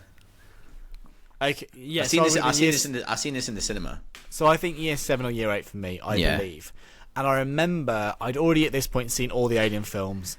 I hadn't seen the Predator films, and I was quite snobby about Predator because I was like, "Oh, it's just some B movie with Arnie." Like, like I was quite snooty about it because the Alien films, I do feel like, especially the first one's kind of an art house film. Like, it's very like such a run of the wank, mill. I don't care. That's and then so wanky. Shoot me. And then the second one deviates from that to be mainstream, and the third kind of goes into it more. And the fourth one, although having action elements, has some really weird expressionist cinema vibes going on. Like, that's so funny, man. Having sex with an alien. But that's anyway, so funny. You've just referred to Alien as an art house film, but like, do you not think it is? No, it has literally an artist in there in Giga, like basically doing the ship, the atmosphere. No, it's just funny that you told. No, it's just funny that you've said it to like you've said it live. Like, it's just funny. Like, like the thing about Alien is it's like a bit of an art house film. Jamie, like, it's just really funny, man. I would rather sit down to watch Aliens because it's an easier, more fun experience. But I do think Alien is a superior picture. Like, it looks better. And you've called it a picture.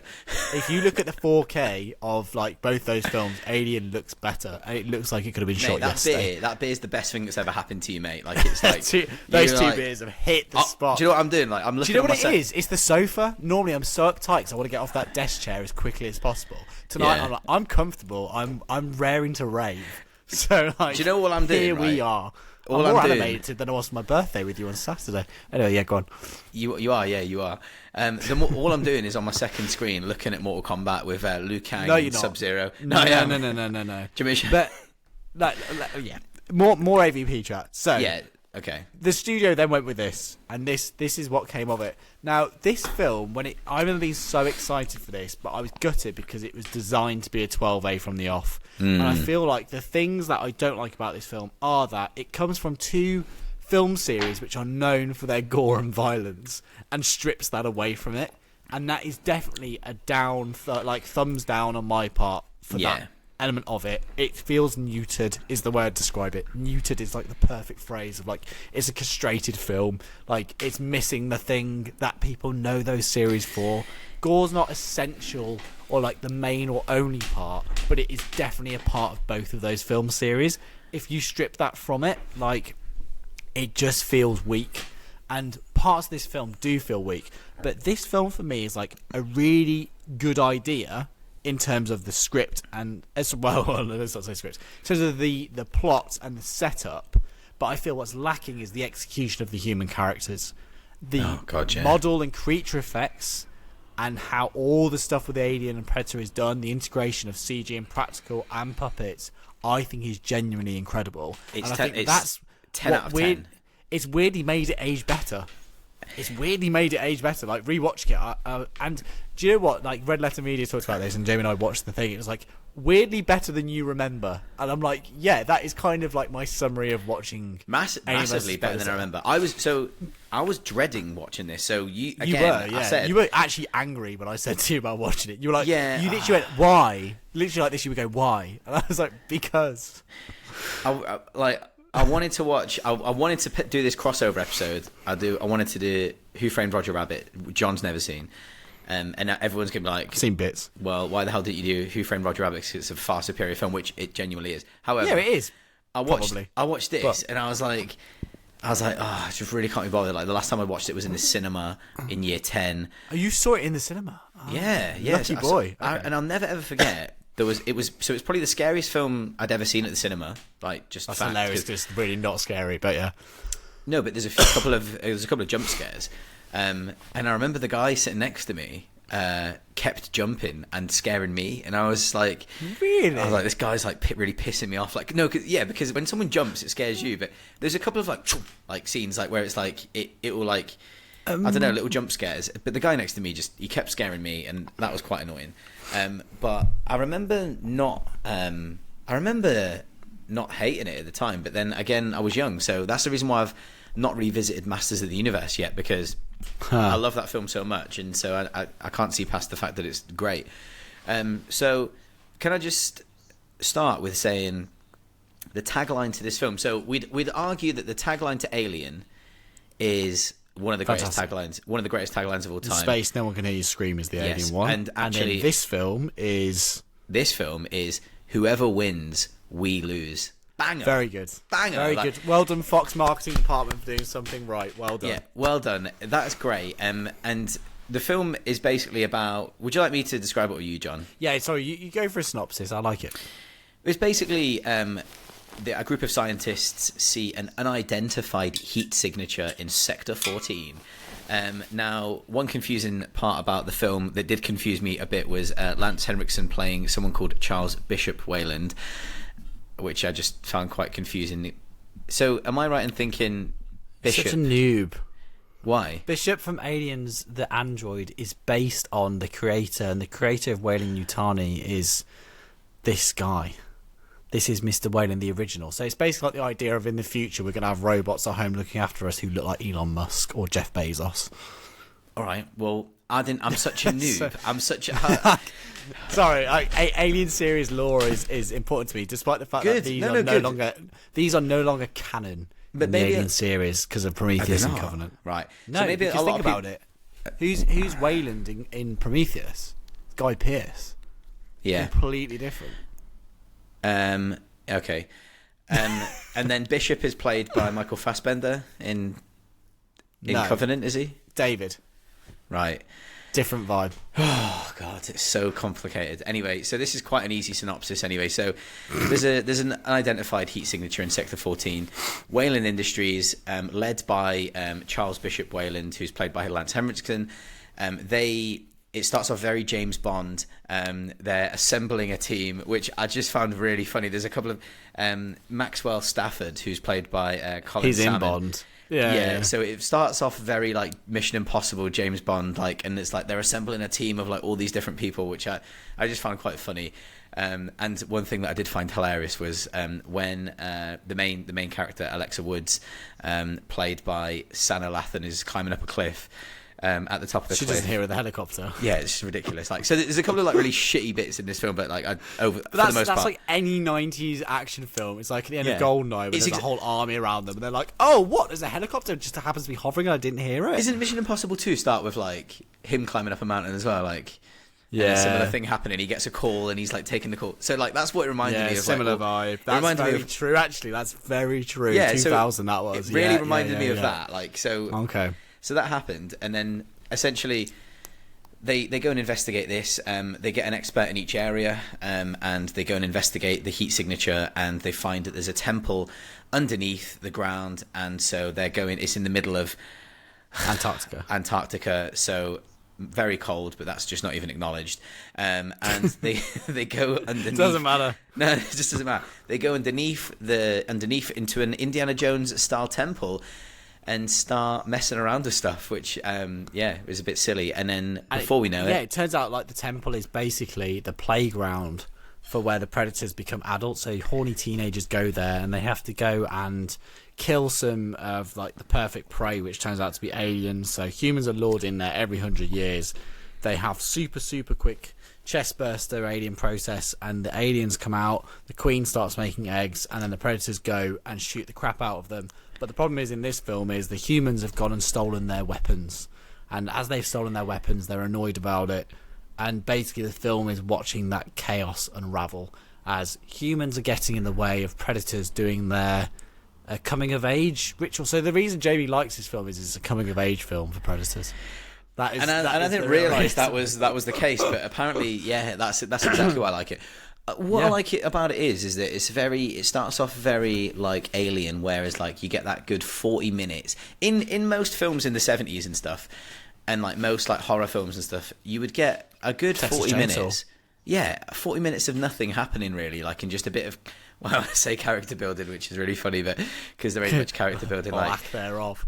Yeah, you get 40 minutes of like not seeing much and building suspense, whereas nowadays like no one has the patience for it, so it just has to open, just like Deadpool, it has to open with an action scene.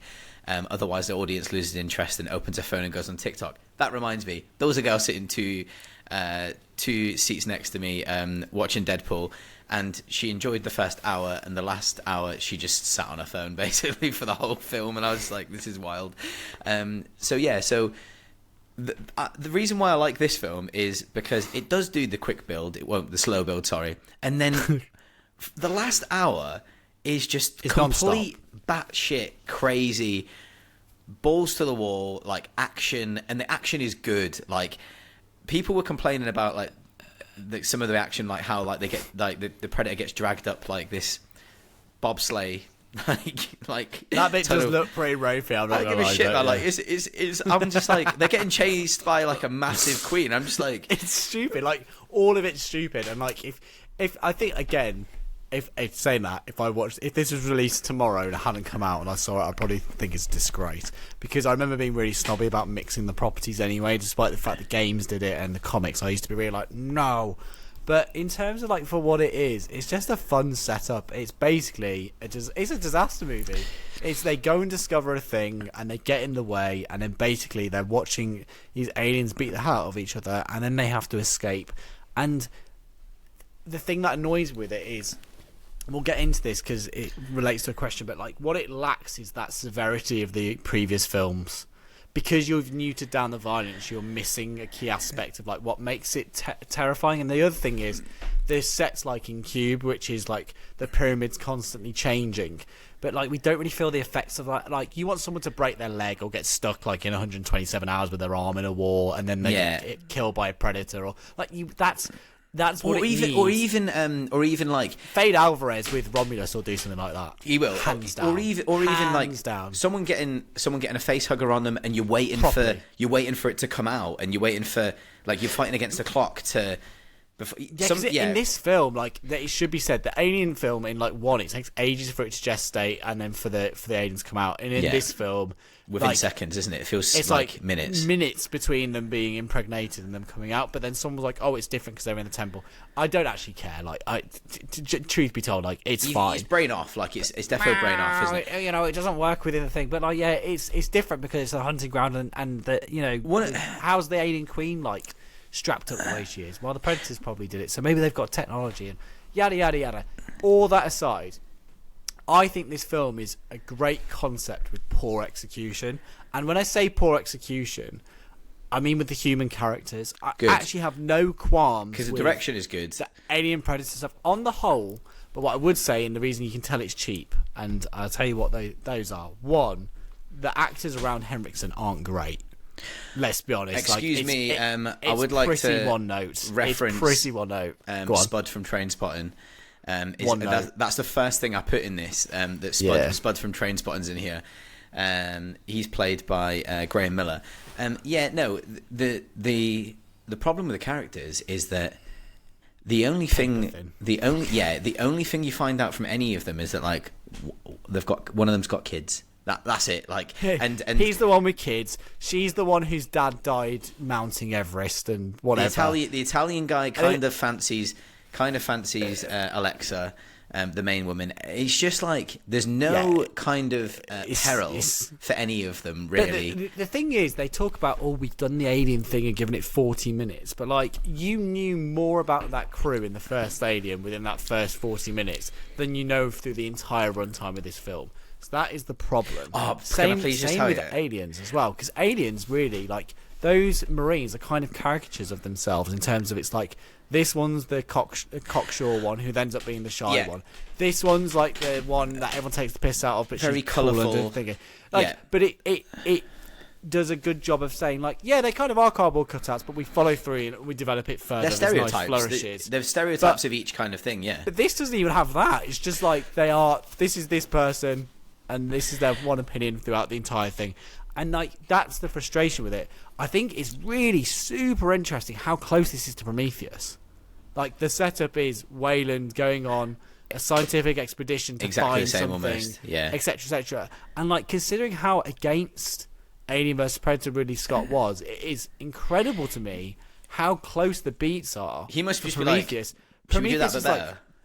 Well, it's almost like in terms of execution, yes, because Prometheus is far better executed in terms of budget and scale. But what I was going to say is there's lots of tight shots in this film covering up different things. So with the Predators and with the aliens, it's covering up the man in suits aspect, especially for the alien. That's fine.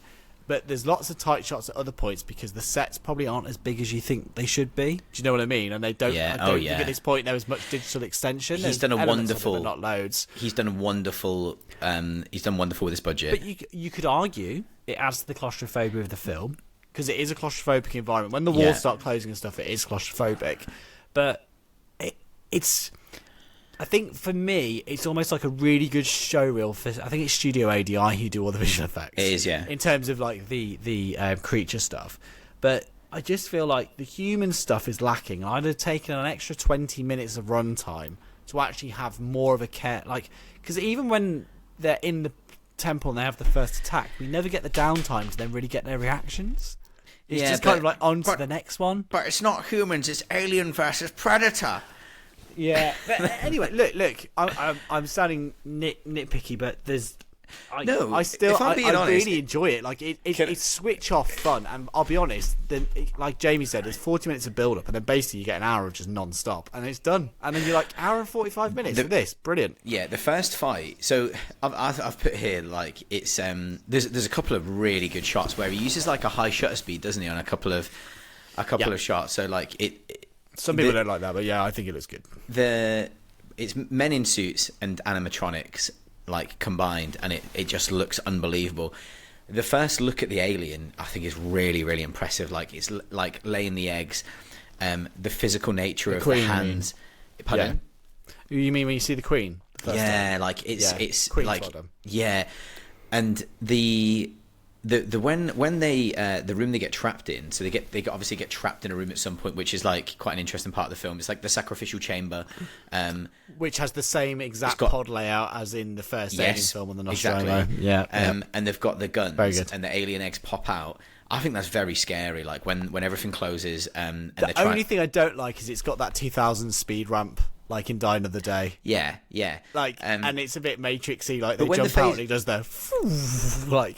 It does. But when the face hugger jumps out first time and it flies across screen and all the sound cuts out, it is cool. There's some really interesting direction from Paul W.S. Anderson. And I would say, why are you rolling your eyes? Because I keep going to say Wes Anderson or Thomas Anderson. Oh, it's right, just okay. funny to me. But anyway, go on. But I wouldn't say that like he's particularly the films that he's written. He's not that good. Like he's written like all of the. He didn't write this, weirdly, but I found out that he wrote the screenplay. He did write it. He did. So basically, the two that are on there, Dan O'Bannon and Ryan, they wrote Alien, or whatever didn't they? They wrote Alien, and it's using their IP, but they did not write it. And in the behind the scenes, they talk about how he wrote this, and it's his story from the off, which I think is the problem. I feel like it's a bit of a situation where if he came in to direct it and had a better script, then maybe we get those better it's a bit of a Zack Snyder situation, moments. Isn't it?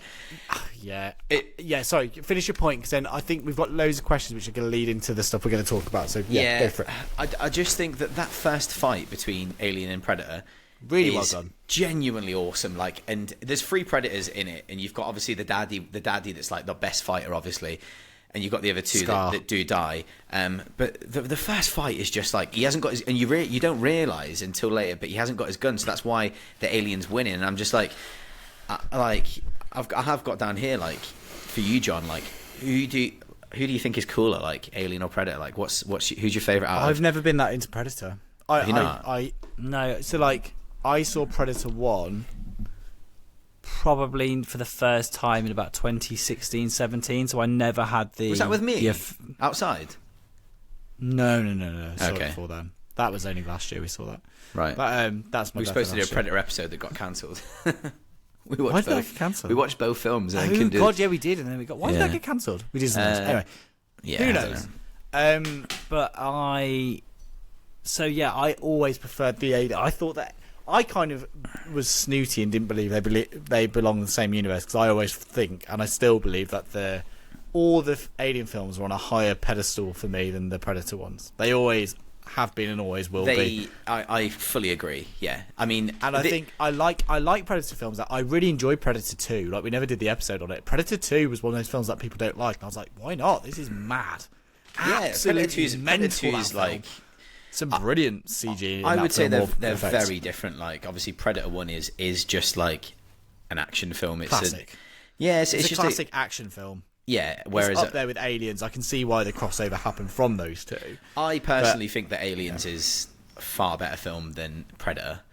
And I think that Alien is better than all of them. So, should we do some questions? I'm looking forward to these. So, I'm going to start with David Ellis. He said... This is my snarky question. Feel free to ignore it if you think I'm being a jerk. And by the way, I don't, which is why I've kept it in. He says, both Alien vs. Predator and Prometheus, he's got the link to, are inspired by exactly the same source material. A combination of H.R. Lovecraft's story at Mountains of Mad...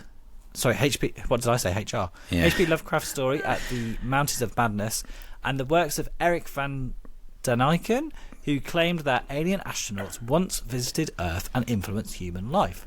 With all of the incredible potential for storytelling in the worlds of Alien and Predator, how did we end up with 2 such medical films based off the same old material? Now, mediocre films. Sorry, mediocre. God, I'm not doing very well here. It's all right. I haven't got my glasses on. Not the smartest move. So, I personally... As I just said to you, I don't hate the concept of this. I really like the idea that they've been coming for hundreds of years and they taught humans how to make pyramids, and then the humans worshipped them, and then they did their hunt here every so many years. I really like that idea. I actually thought it's like well done. So what I don't like in in AVP is there's no one talking about those ideas and what they mean. But I think in 2004 they thought no one would care about lofty stuff like that in a film like this, so would ignore it. Now, the irony is Prometheus tries to delve into those themes. What does it mean to find your creator and find out that it's not God? We're actually made by someone else, just like the fact we can make machines. Therefore, where's our place in the universe? And, and they try to destroy us. Like, how should we feel about that morally? And people hated that stuff. So we got Covenant, however you want to say it. And people moaned about that for not having things. So the truth is, David, I think you can't win because different people want different things.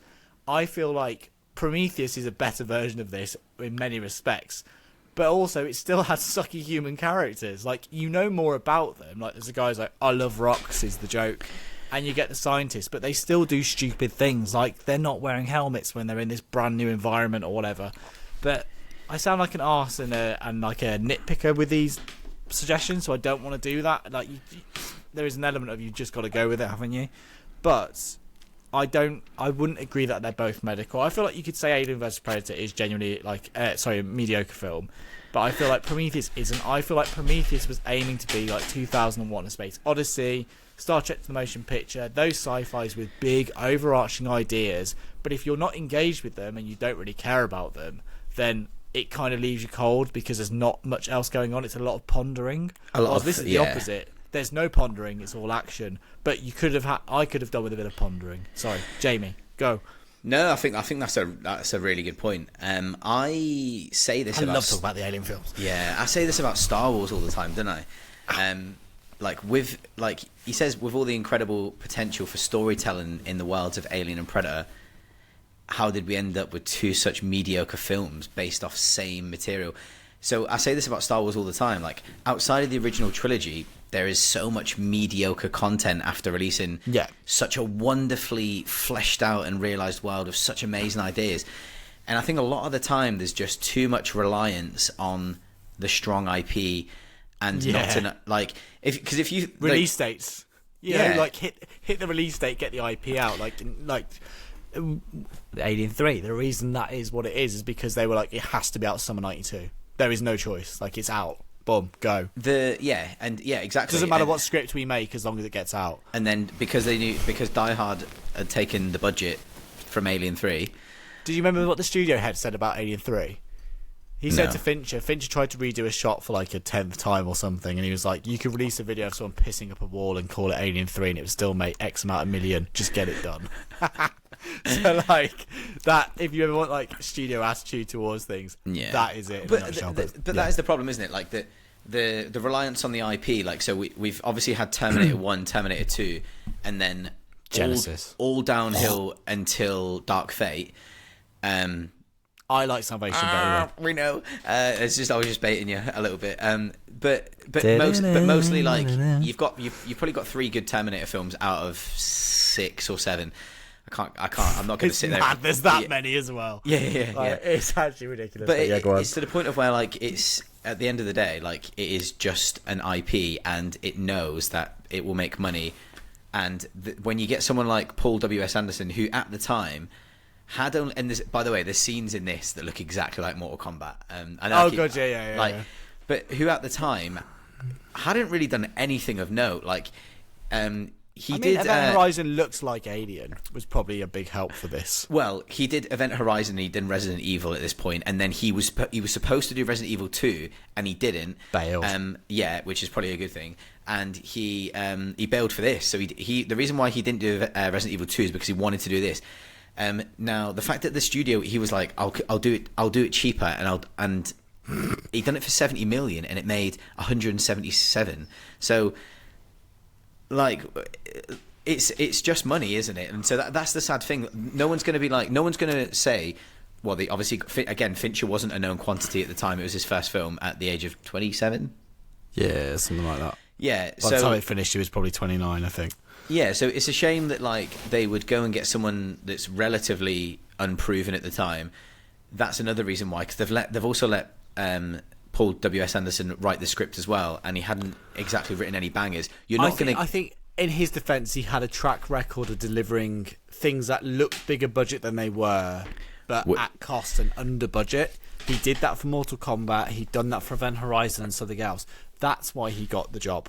Yeah, and I by think the way, he had more of a track record than you think. To be honest, he had more of a track record than Fincher ever did picking up Alien 3. Fincher's track record came afterwards. Like, he had music videos and stuff behind him, but like that was his problem, was because he didn't have a track record. Anderson was basically left to do this because they were like, this guy will shoot fast. I mean, it was shot in under 6 months, wasn't it, or something insane? Yeah. Like, it was shot super quick. By the way, like, and I'll just say again, like, sorry, David, like, I don't think this is that bad. Like, I think it's pretty fun, man. I think, it's just not. It's completely it's out not of perfect, pocket. and that's fine. It's completely out of pocket compared to the Alien films that came before it. Like, it's completely different to all of them, but it's more in keeping with the Predator films, really, because it's an action film. It also was the highest grossing Alien. It was the highest grossing Predator film. I don't know if it still is, but it was for a long time. Probably not adjusted for inflation, I would imagine. No, probably not. But I find that interesting. Because they've said the same thing about Deadpool versus Wolverine as well. It's the highest grossing, but it's not adjusted for inflation. So actually, I've not looked at it, but it's anyway. Another thing David went on to say was, with Alien Romulus almost upon us, cannot wait.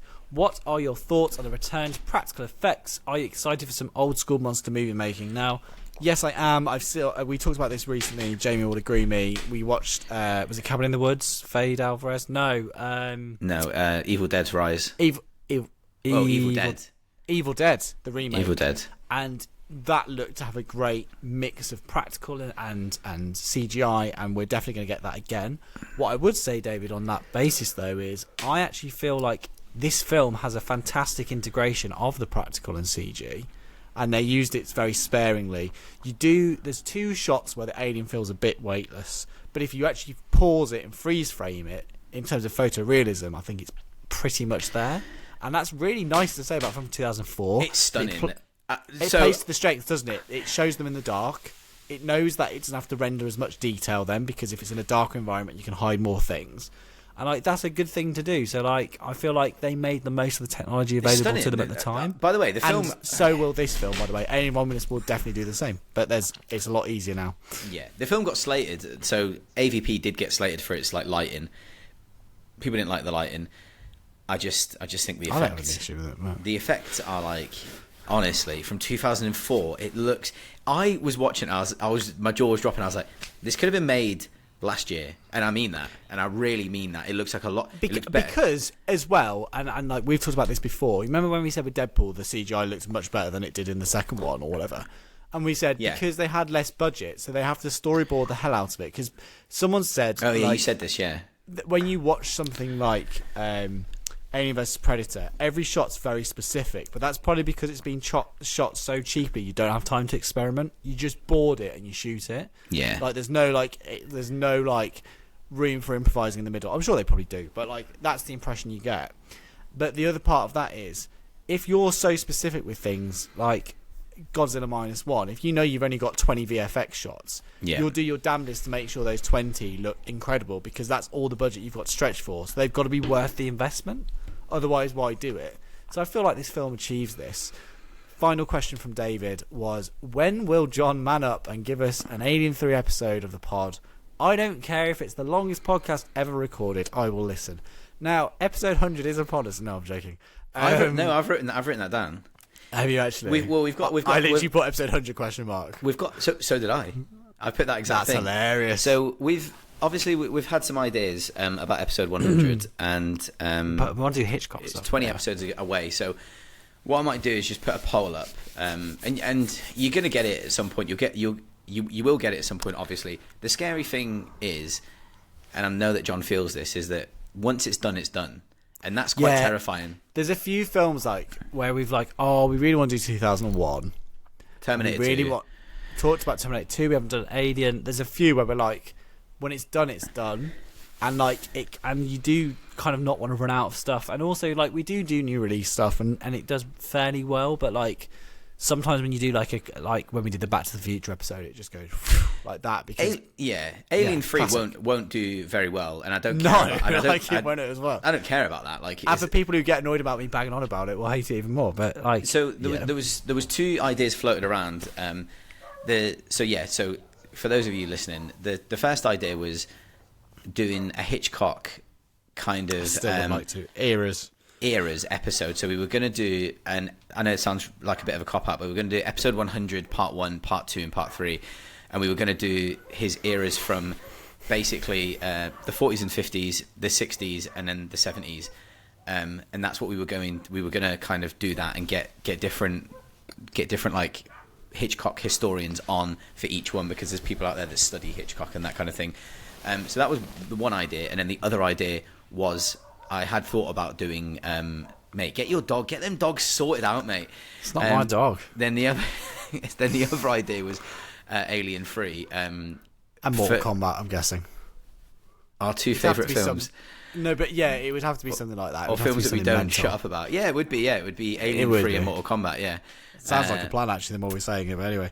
But that would be it. But the problem is, John's wrote. You've wrote your dissertation on Alien 3, didn't you?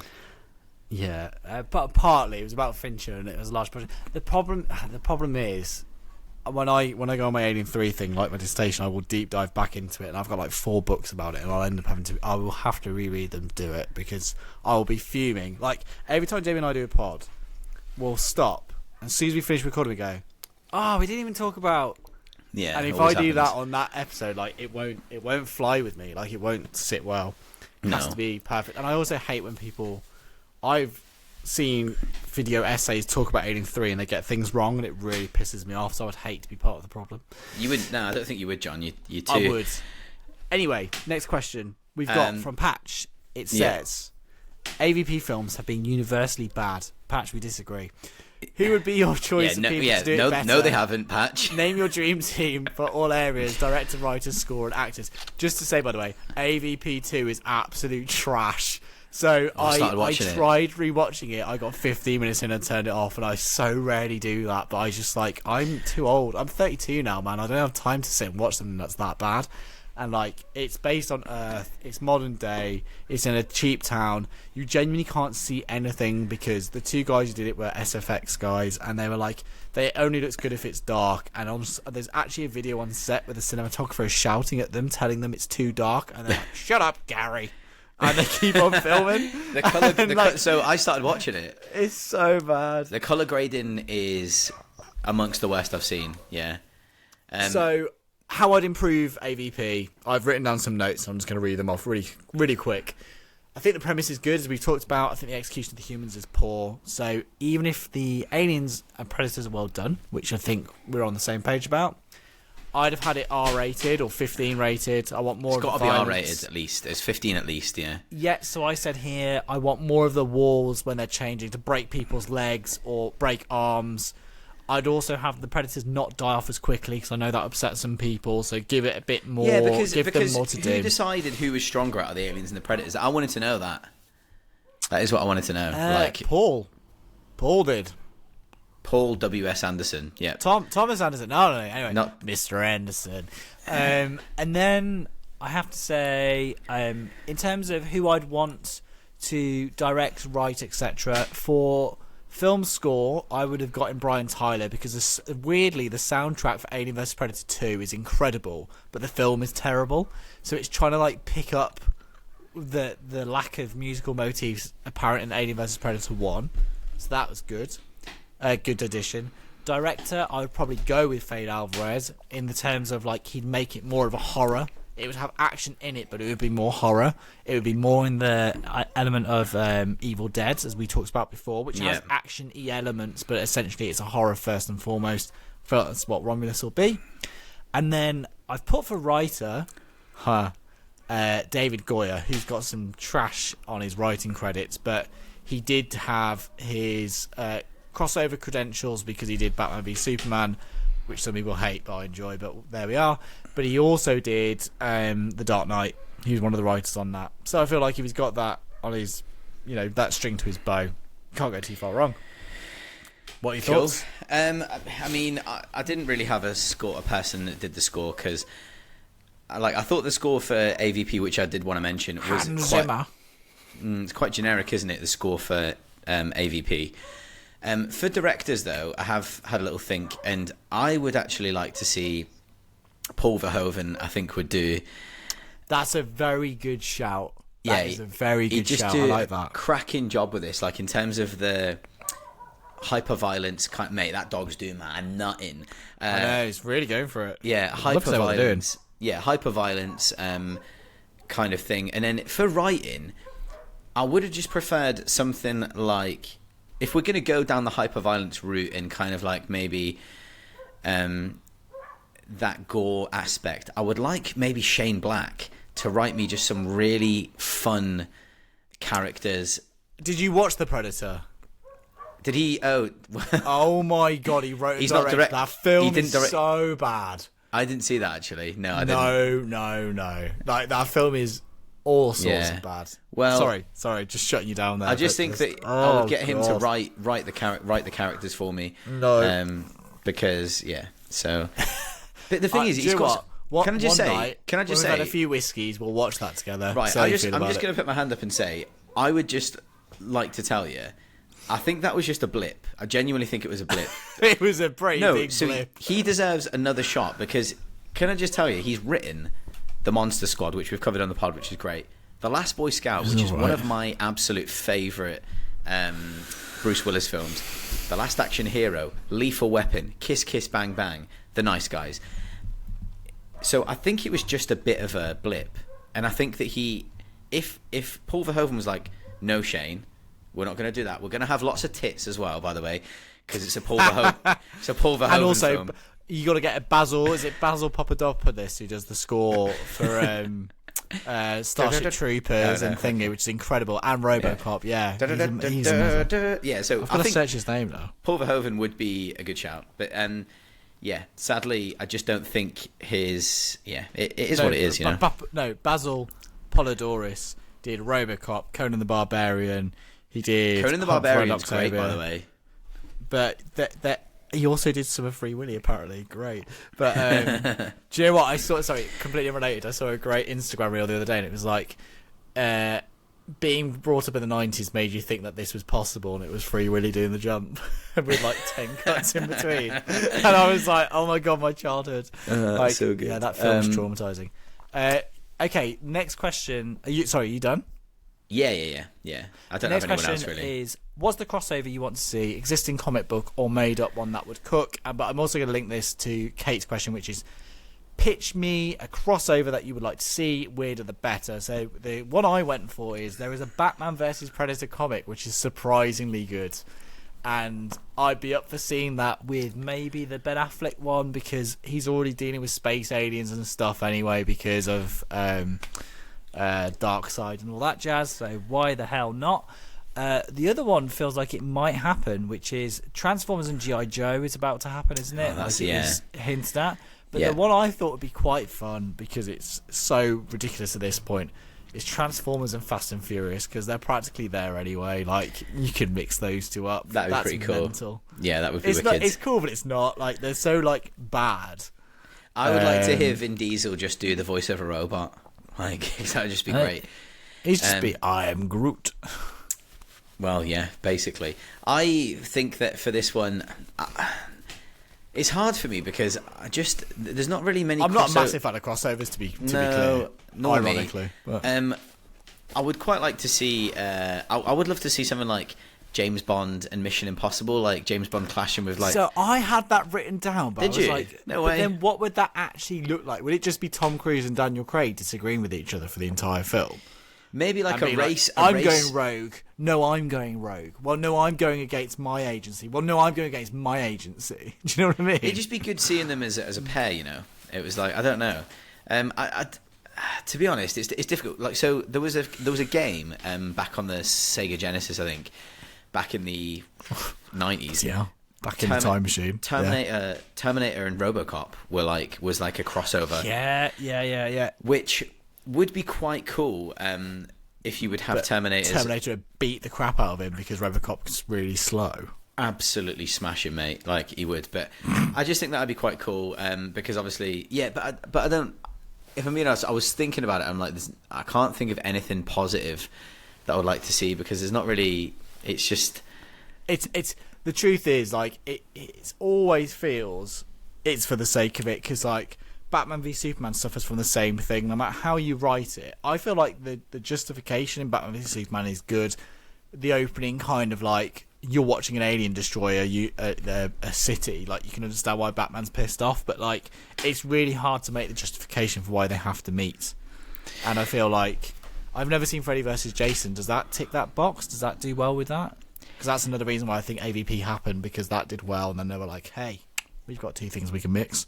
As with most IPs, Freddy vs. Jason, most of the Friday the 13th films are not very good, and most of the Freddy Krueger films are not very good. So it's just it's more like a comedy if like than anything. So I just it's good. These horror films, like all these like Jason Goes to Manhattan, like they're good to watch when you've got a bunch of friends around and no one cares and everyone's just like, oh, that's a gory kill, like, you know, like that's like the Chucky one I made everyone watch. I think it was like when he's in the mental asylum. Have you seen that one? Chucky? Yeah, it's like 4, 5. Maybe. Right. I don't know. You made everyone watch that? Yeah. I don't know if I've seen that one. I really stopped watching Chucky, I think after The Bride of Chucky. Then I was just like, but apparently The Seed of Chucky is quite good. Is it The Seed of Chucky? Maybe. Yeah, they're fun. They're fun. Like, you just don't take it too seriously, just like AVP. Just don't take. So yeah. So I mean, I don't really have many crossovers that I would like to see because I don't really care that much. And final 2 points, I think. No, it's final 1, which was from Kate Reviews Films. She said another question because she asked about needle drops and she asked about crossovers, but her final question was, why is Alien vs Predator so good and why haven't they been able to replicate that ever?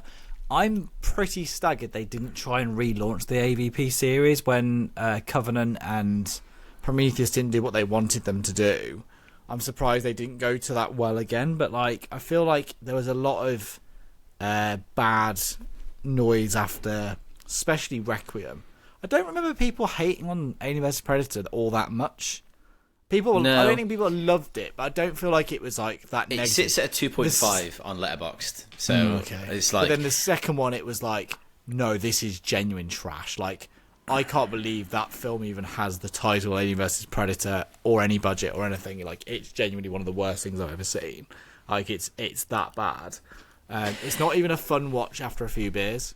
Do you know what I mean? Like, it's not even got that level to it. Do you know what's really bad? Like, do you know what's really funny? Like, so Patch is like the statement that AVP films have been universally bad, and then Kate, why is AVP so good? And why haven't they been subjective in film? What a shock! Do you know what? I think it's very much you must with these films. I'm just a walking. I'm sometimes someone could like go back to loads of episodes and be like, Jamie's like a mad walking contradiction, like, because you just have to switch your brain off, don't you? And people will be like, but why doesn't he say that about the MCU? I'm like, well, because they're trying to make me think it's serious, and they're trying to make me like.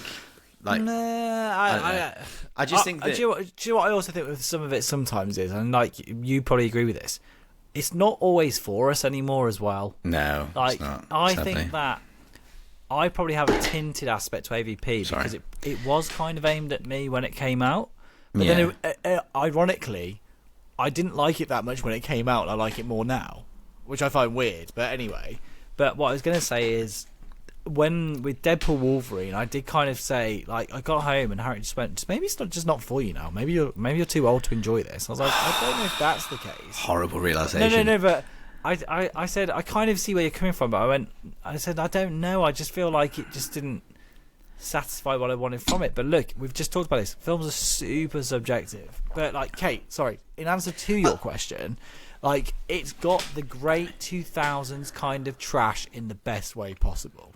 So you've got that kind of weird speed rampy stuff. You've got slow motion that wasn't filmed in slow motion with a weird shutter speed. It's been made well. Shutter speed. On the whole, it's made well because there's lots of practical stuff which we like, and then we kind of forgive the CG when it's ropey because it's used sparingly. It doesn't have the banging score of Daredevil, which I know is a favourite between us three. But, you know, it's like it's fun, isn't it? It's just fun. Like every time I do you know what? I actually rewatched the fight scenes today, just the fights. That's like, you know, when you were younger. I used to have the DVD player, and I used to be like, right, Fellowship of the Ring, bang, like, you know, In the Tomb, Castle Doom, all that, boom. Like, I didn't even used to do that. Predator, No. It's like, I used to always do that. I'm a whole film watcher, and I'm a whole Terminator album. 2, I'd always watch the opening bar, and then, like, the escape out of the mental asylum, and then the end. It's weird. That's just how it was. Do you know what's funny? And like ABP today, like, I was like, I'm going through all the, like, creature bits. I'm going to watch them all again. I'm definitely so whenever albums as well. Like whenever I get my Spotify Wrapped at the end of the year, I don't listen to Spotify anymore. I'm all about that. I'm all Amazon, about that 1,100 kilobyte life with Amazon. But the Sponsor us. We always say that we're not shills for Bezos, but Also, I give him so much money every month. The one thing I would say is that so on my Spotify Wrapped, it always comes up with that I'm a whole album listener. So I'm not one that goes on an album, listens to that song, goes on another album, listens to that song. I listen to the whole album. Same as film. One thing I thought about earlier on was when we were talking about Deadpool versus Wolverine, is you were on about the shonky CGI. That would never happen in, like, Peter Jackson never did that in Lord of the Rings, you know? It was like, he really just, from start to finish, it's pure handcrafted and made perfectly for the period. There's some bits that look a bit strange now, but the films are 25 years old. there's some digi-double stuff, but it's not massive. Yeah, but it's not as bad as that. There's a digi-double in this as well. You know when they enter the pyramid and, like, you see them running up the stairs? Yeah, it's a really quick it shot, looks but terrible. like if you look close, it's like PS2 little animation. Yeah, but with this, it's a $70 million film shot very quickly, and there is no, you cannot fault this at all. Even the bit, one of my favourite bits is the where he gets his new gun and he starts blasting aliens. But then the other bit, like, is that the net, where he gets the net and it ingrains into the alien's head, and the alien's running around for the rest of the film with like green like crisscross on his head. Like, I'm just like that. It's just there's a lot of cool imagery there, and I haven't said there's some amazing like poster trailer shots of like you get the alien with the grid head on top of a dead predator like screaming at the ceiling. Like, that's really cool. The Queen, by the way, we haven't even talked about the Queen, was a massive animatronic, and it was more advanced than the T-Rex. It had like twice the amount of motors or something than the one in Jurassic Park. And brilliant. Like, they had effectively like the computer you could program so she does the same moves over and over again. Yes, and because if they filmed something good, they didn't want to miss it, didn't they? I've seen that. So then they've got that program in, they can repeat it. Release it on 4K, you cowards. Do you know what? It will never happen because people pan them so much there's no interest. It's a bit like there's certain films where it wouldn't be worth the cost of the restoration. And I kind of feel like even though I don't like this don't like the next film, I'd still probably rewatch it if there was a 4K re-release, because part of me's always like, I just need to see if it looks any better. Like, have they made it brighter? Can I see what's going on now in HDR? Well, I think that I say this a lot, all the time, and when it's the same as when someone's got that, you know, on the letterbox when they've rated loads of films, and a person that likes films will generally have like a curve, like a camel hump, and there are some people out there that have this big curve at the beginning and then a down curve. So really, all the films that they're watching, they're rating like 1 and 2 stars, and what that means probably is that like films probably aren't for you. So find a new hobby, because you're rating everything bad and not many things good, which means that you don't really like films. So films like this, just try and find the good in it. Like, it's a blatant 6 out of 10. Like, I enjoyed watching this more than I enjoyed watching Deadpool, and I mean that wholeheartedly. I'd give this. I'm fully aware that is not going to be a universal opinion. Do you know, John? I'm saying it. Go on. I would rate this 7 out of 10 because of the craft of the film, the ideas. I enjoyed it more. The characters are gash, but you're gonna edit that out as well, aren't you? Oh, that's fine. Whatever. Like, yeah. Look, if we had some better exposition / human interaction moments, and like to flesh out characters, so we actually care about them, because like the joke was on Red Letter Media, like we don't even know Lex's name is Lex barely, because like we just don't care, and it's like. It does have. Do you know that what? This is 10 minutes. This is 10 minutes of character development away from 7.5. Right, I think it's time to wrap up. We are running So do I. quite long. Thanks, Dad. But I must say, guys, if anyone's offended by my Deadpool Wolverine rants, I apologise in advance. I genuinely didn't hate it. I just was disappointed, and it was like that thing as a Why are child. you apologising? Like, you know, because I feel like some people are like that invested, but I'd say it's that kind of like, I wasn't angry, I was just disappointed. That's how I felt coming out of it. It's like, it was fine, it just didn't do what I wanted it to do. And I know that's a me problem because you build it up to do a certain thing. And then maybe going back to this film with absolutely no expectation, thinking it was complete trash, and then watching it being like, hey, this is actually really well made, but just not particularly like, it's not the most interesting thing in the world, but like there's some really fun stuff within it and some good demos.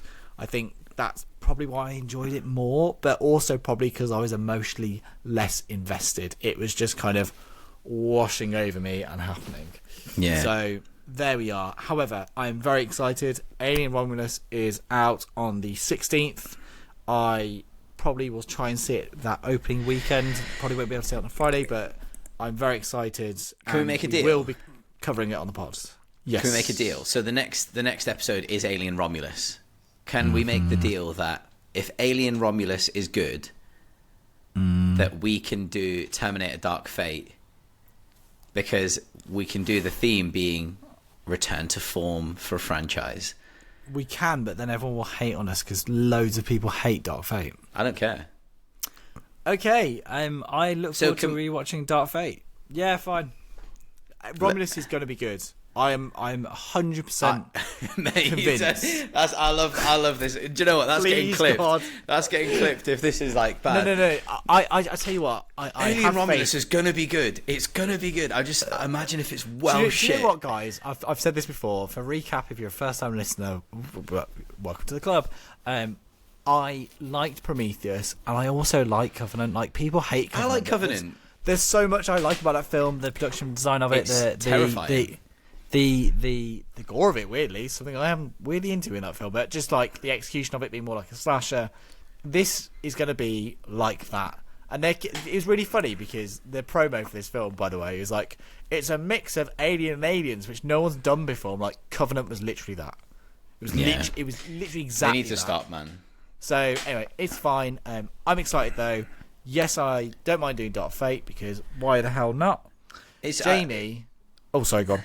No, I was just about to say it's Dark Fate for me. I think it's really good. I think good it's a fun. solid 7 out of 10. Hey, don't give that away before the episode. Well, that's You what might I thought hate first it. time. Maybe I'll hate it might again. hate it on rewatch. Maybe. So, in terms of where you can find us, I am available at jcb.video on Instagram. You and can hire Jamie- John for £1,000 a day. And Jamie is available at... MoviesinaPODshell. You should also find us on YouTube, all as one word, Movies in a Pod Shell. Thanks, Dad.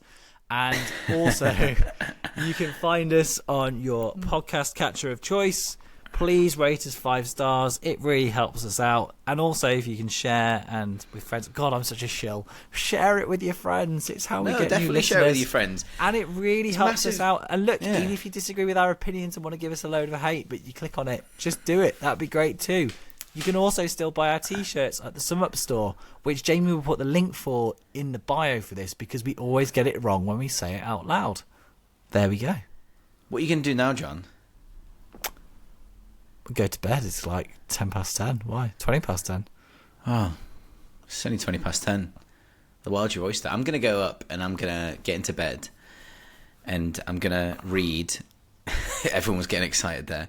I'm going to read the New Mutants. Ooh. Yeah, because I've been reading loads more comics lately. Like, I'm really enjoying it. I'm reading a bit of Fantastic Four, a bit of an Immortal Hulk, which is so good, by Al Ewing. I would really recommend that. Just to say, as a final thing, because I'm sure Disney executives definitely listen to this podcast /Fox, please make an X-23 film. Base it on all new Wolverine. Reading the first volume now. It's really bloody good. Oh, is it And good? Get Daphne Keane in. Yeah, love it. You can borrow it when I'm done. Good. Plot's good. I'm well up for it. Do it. Cool. And bye. See ya.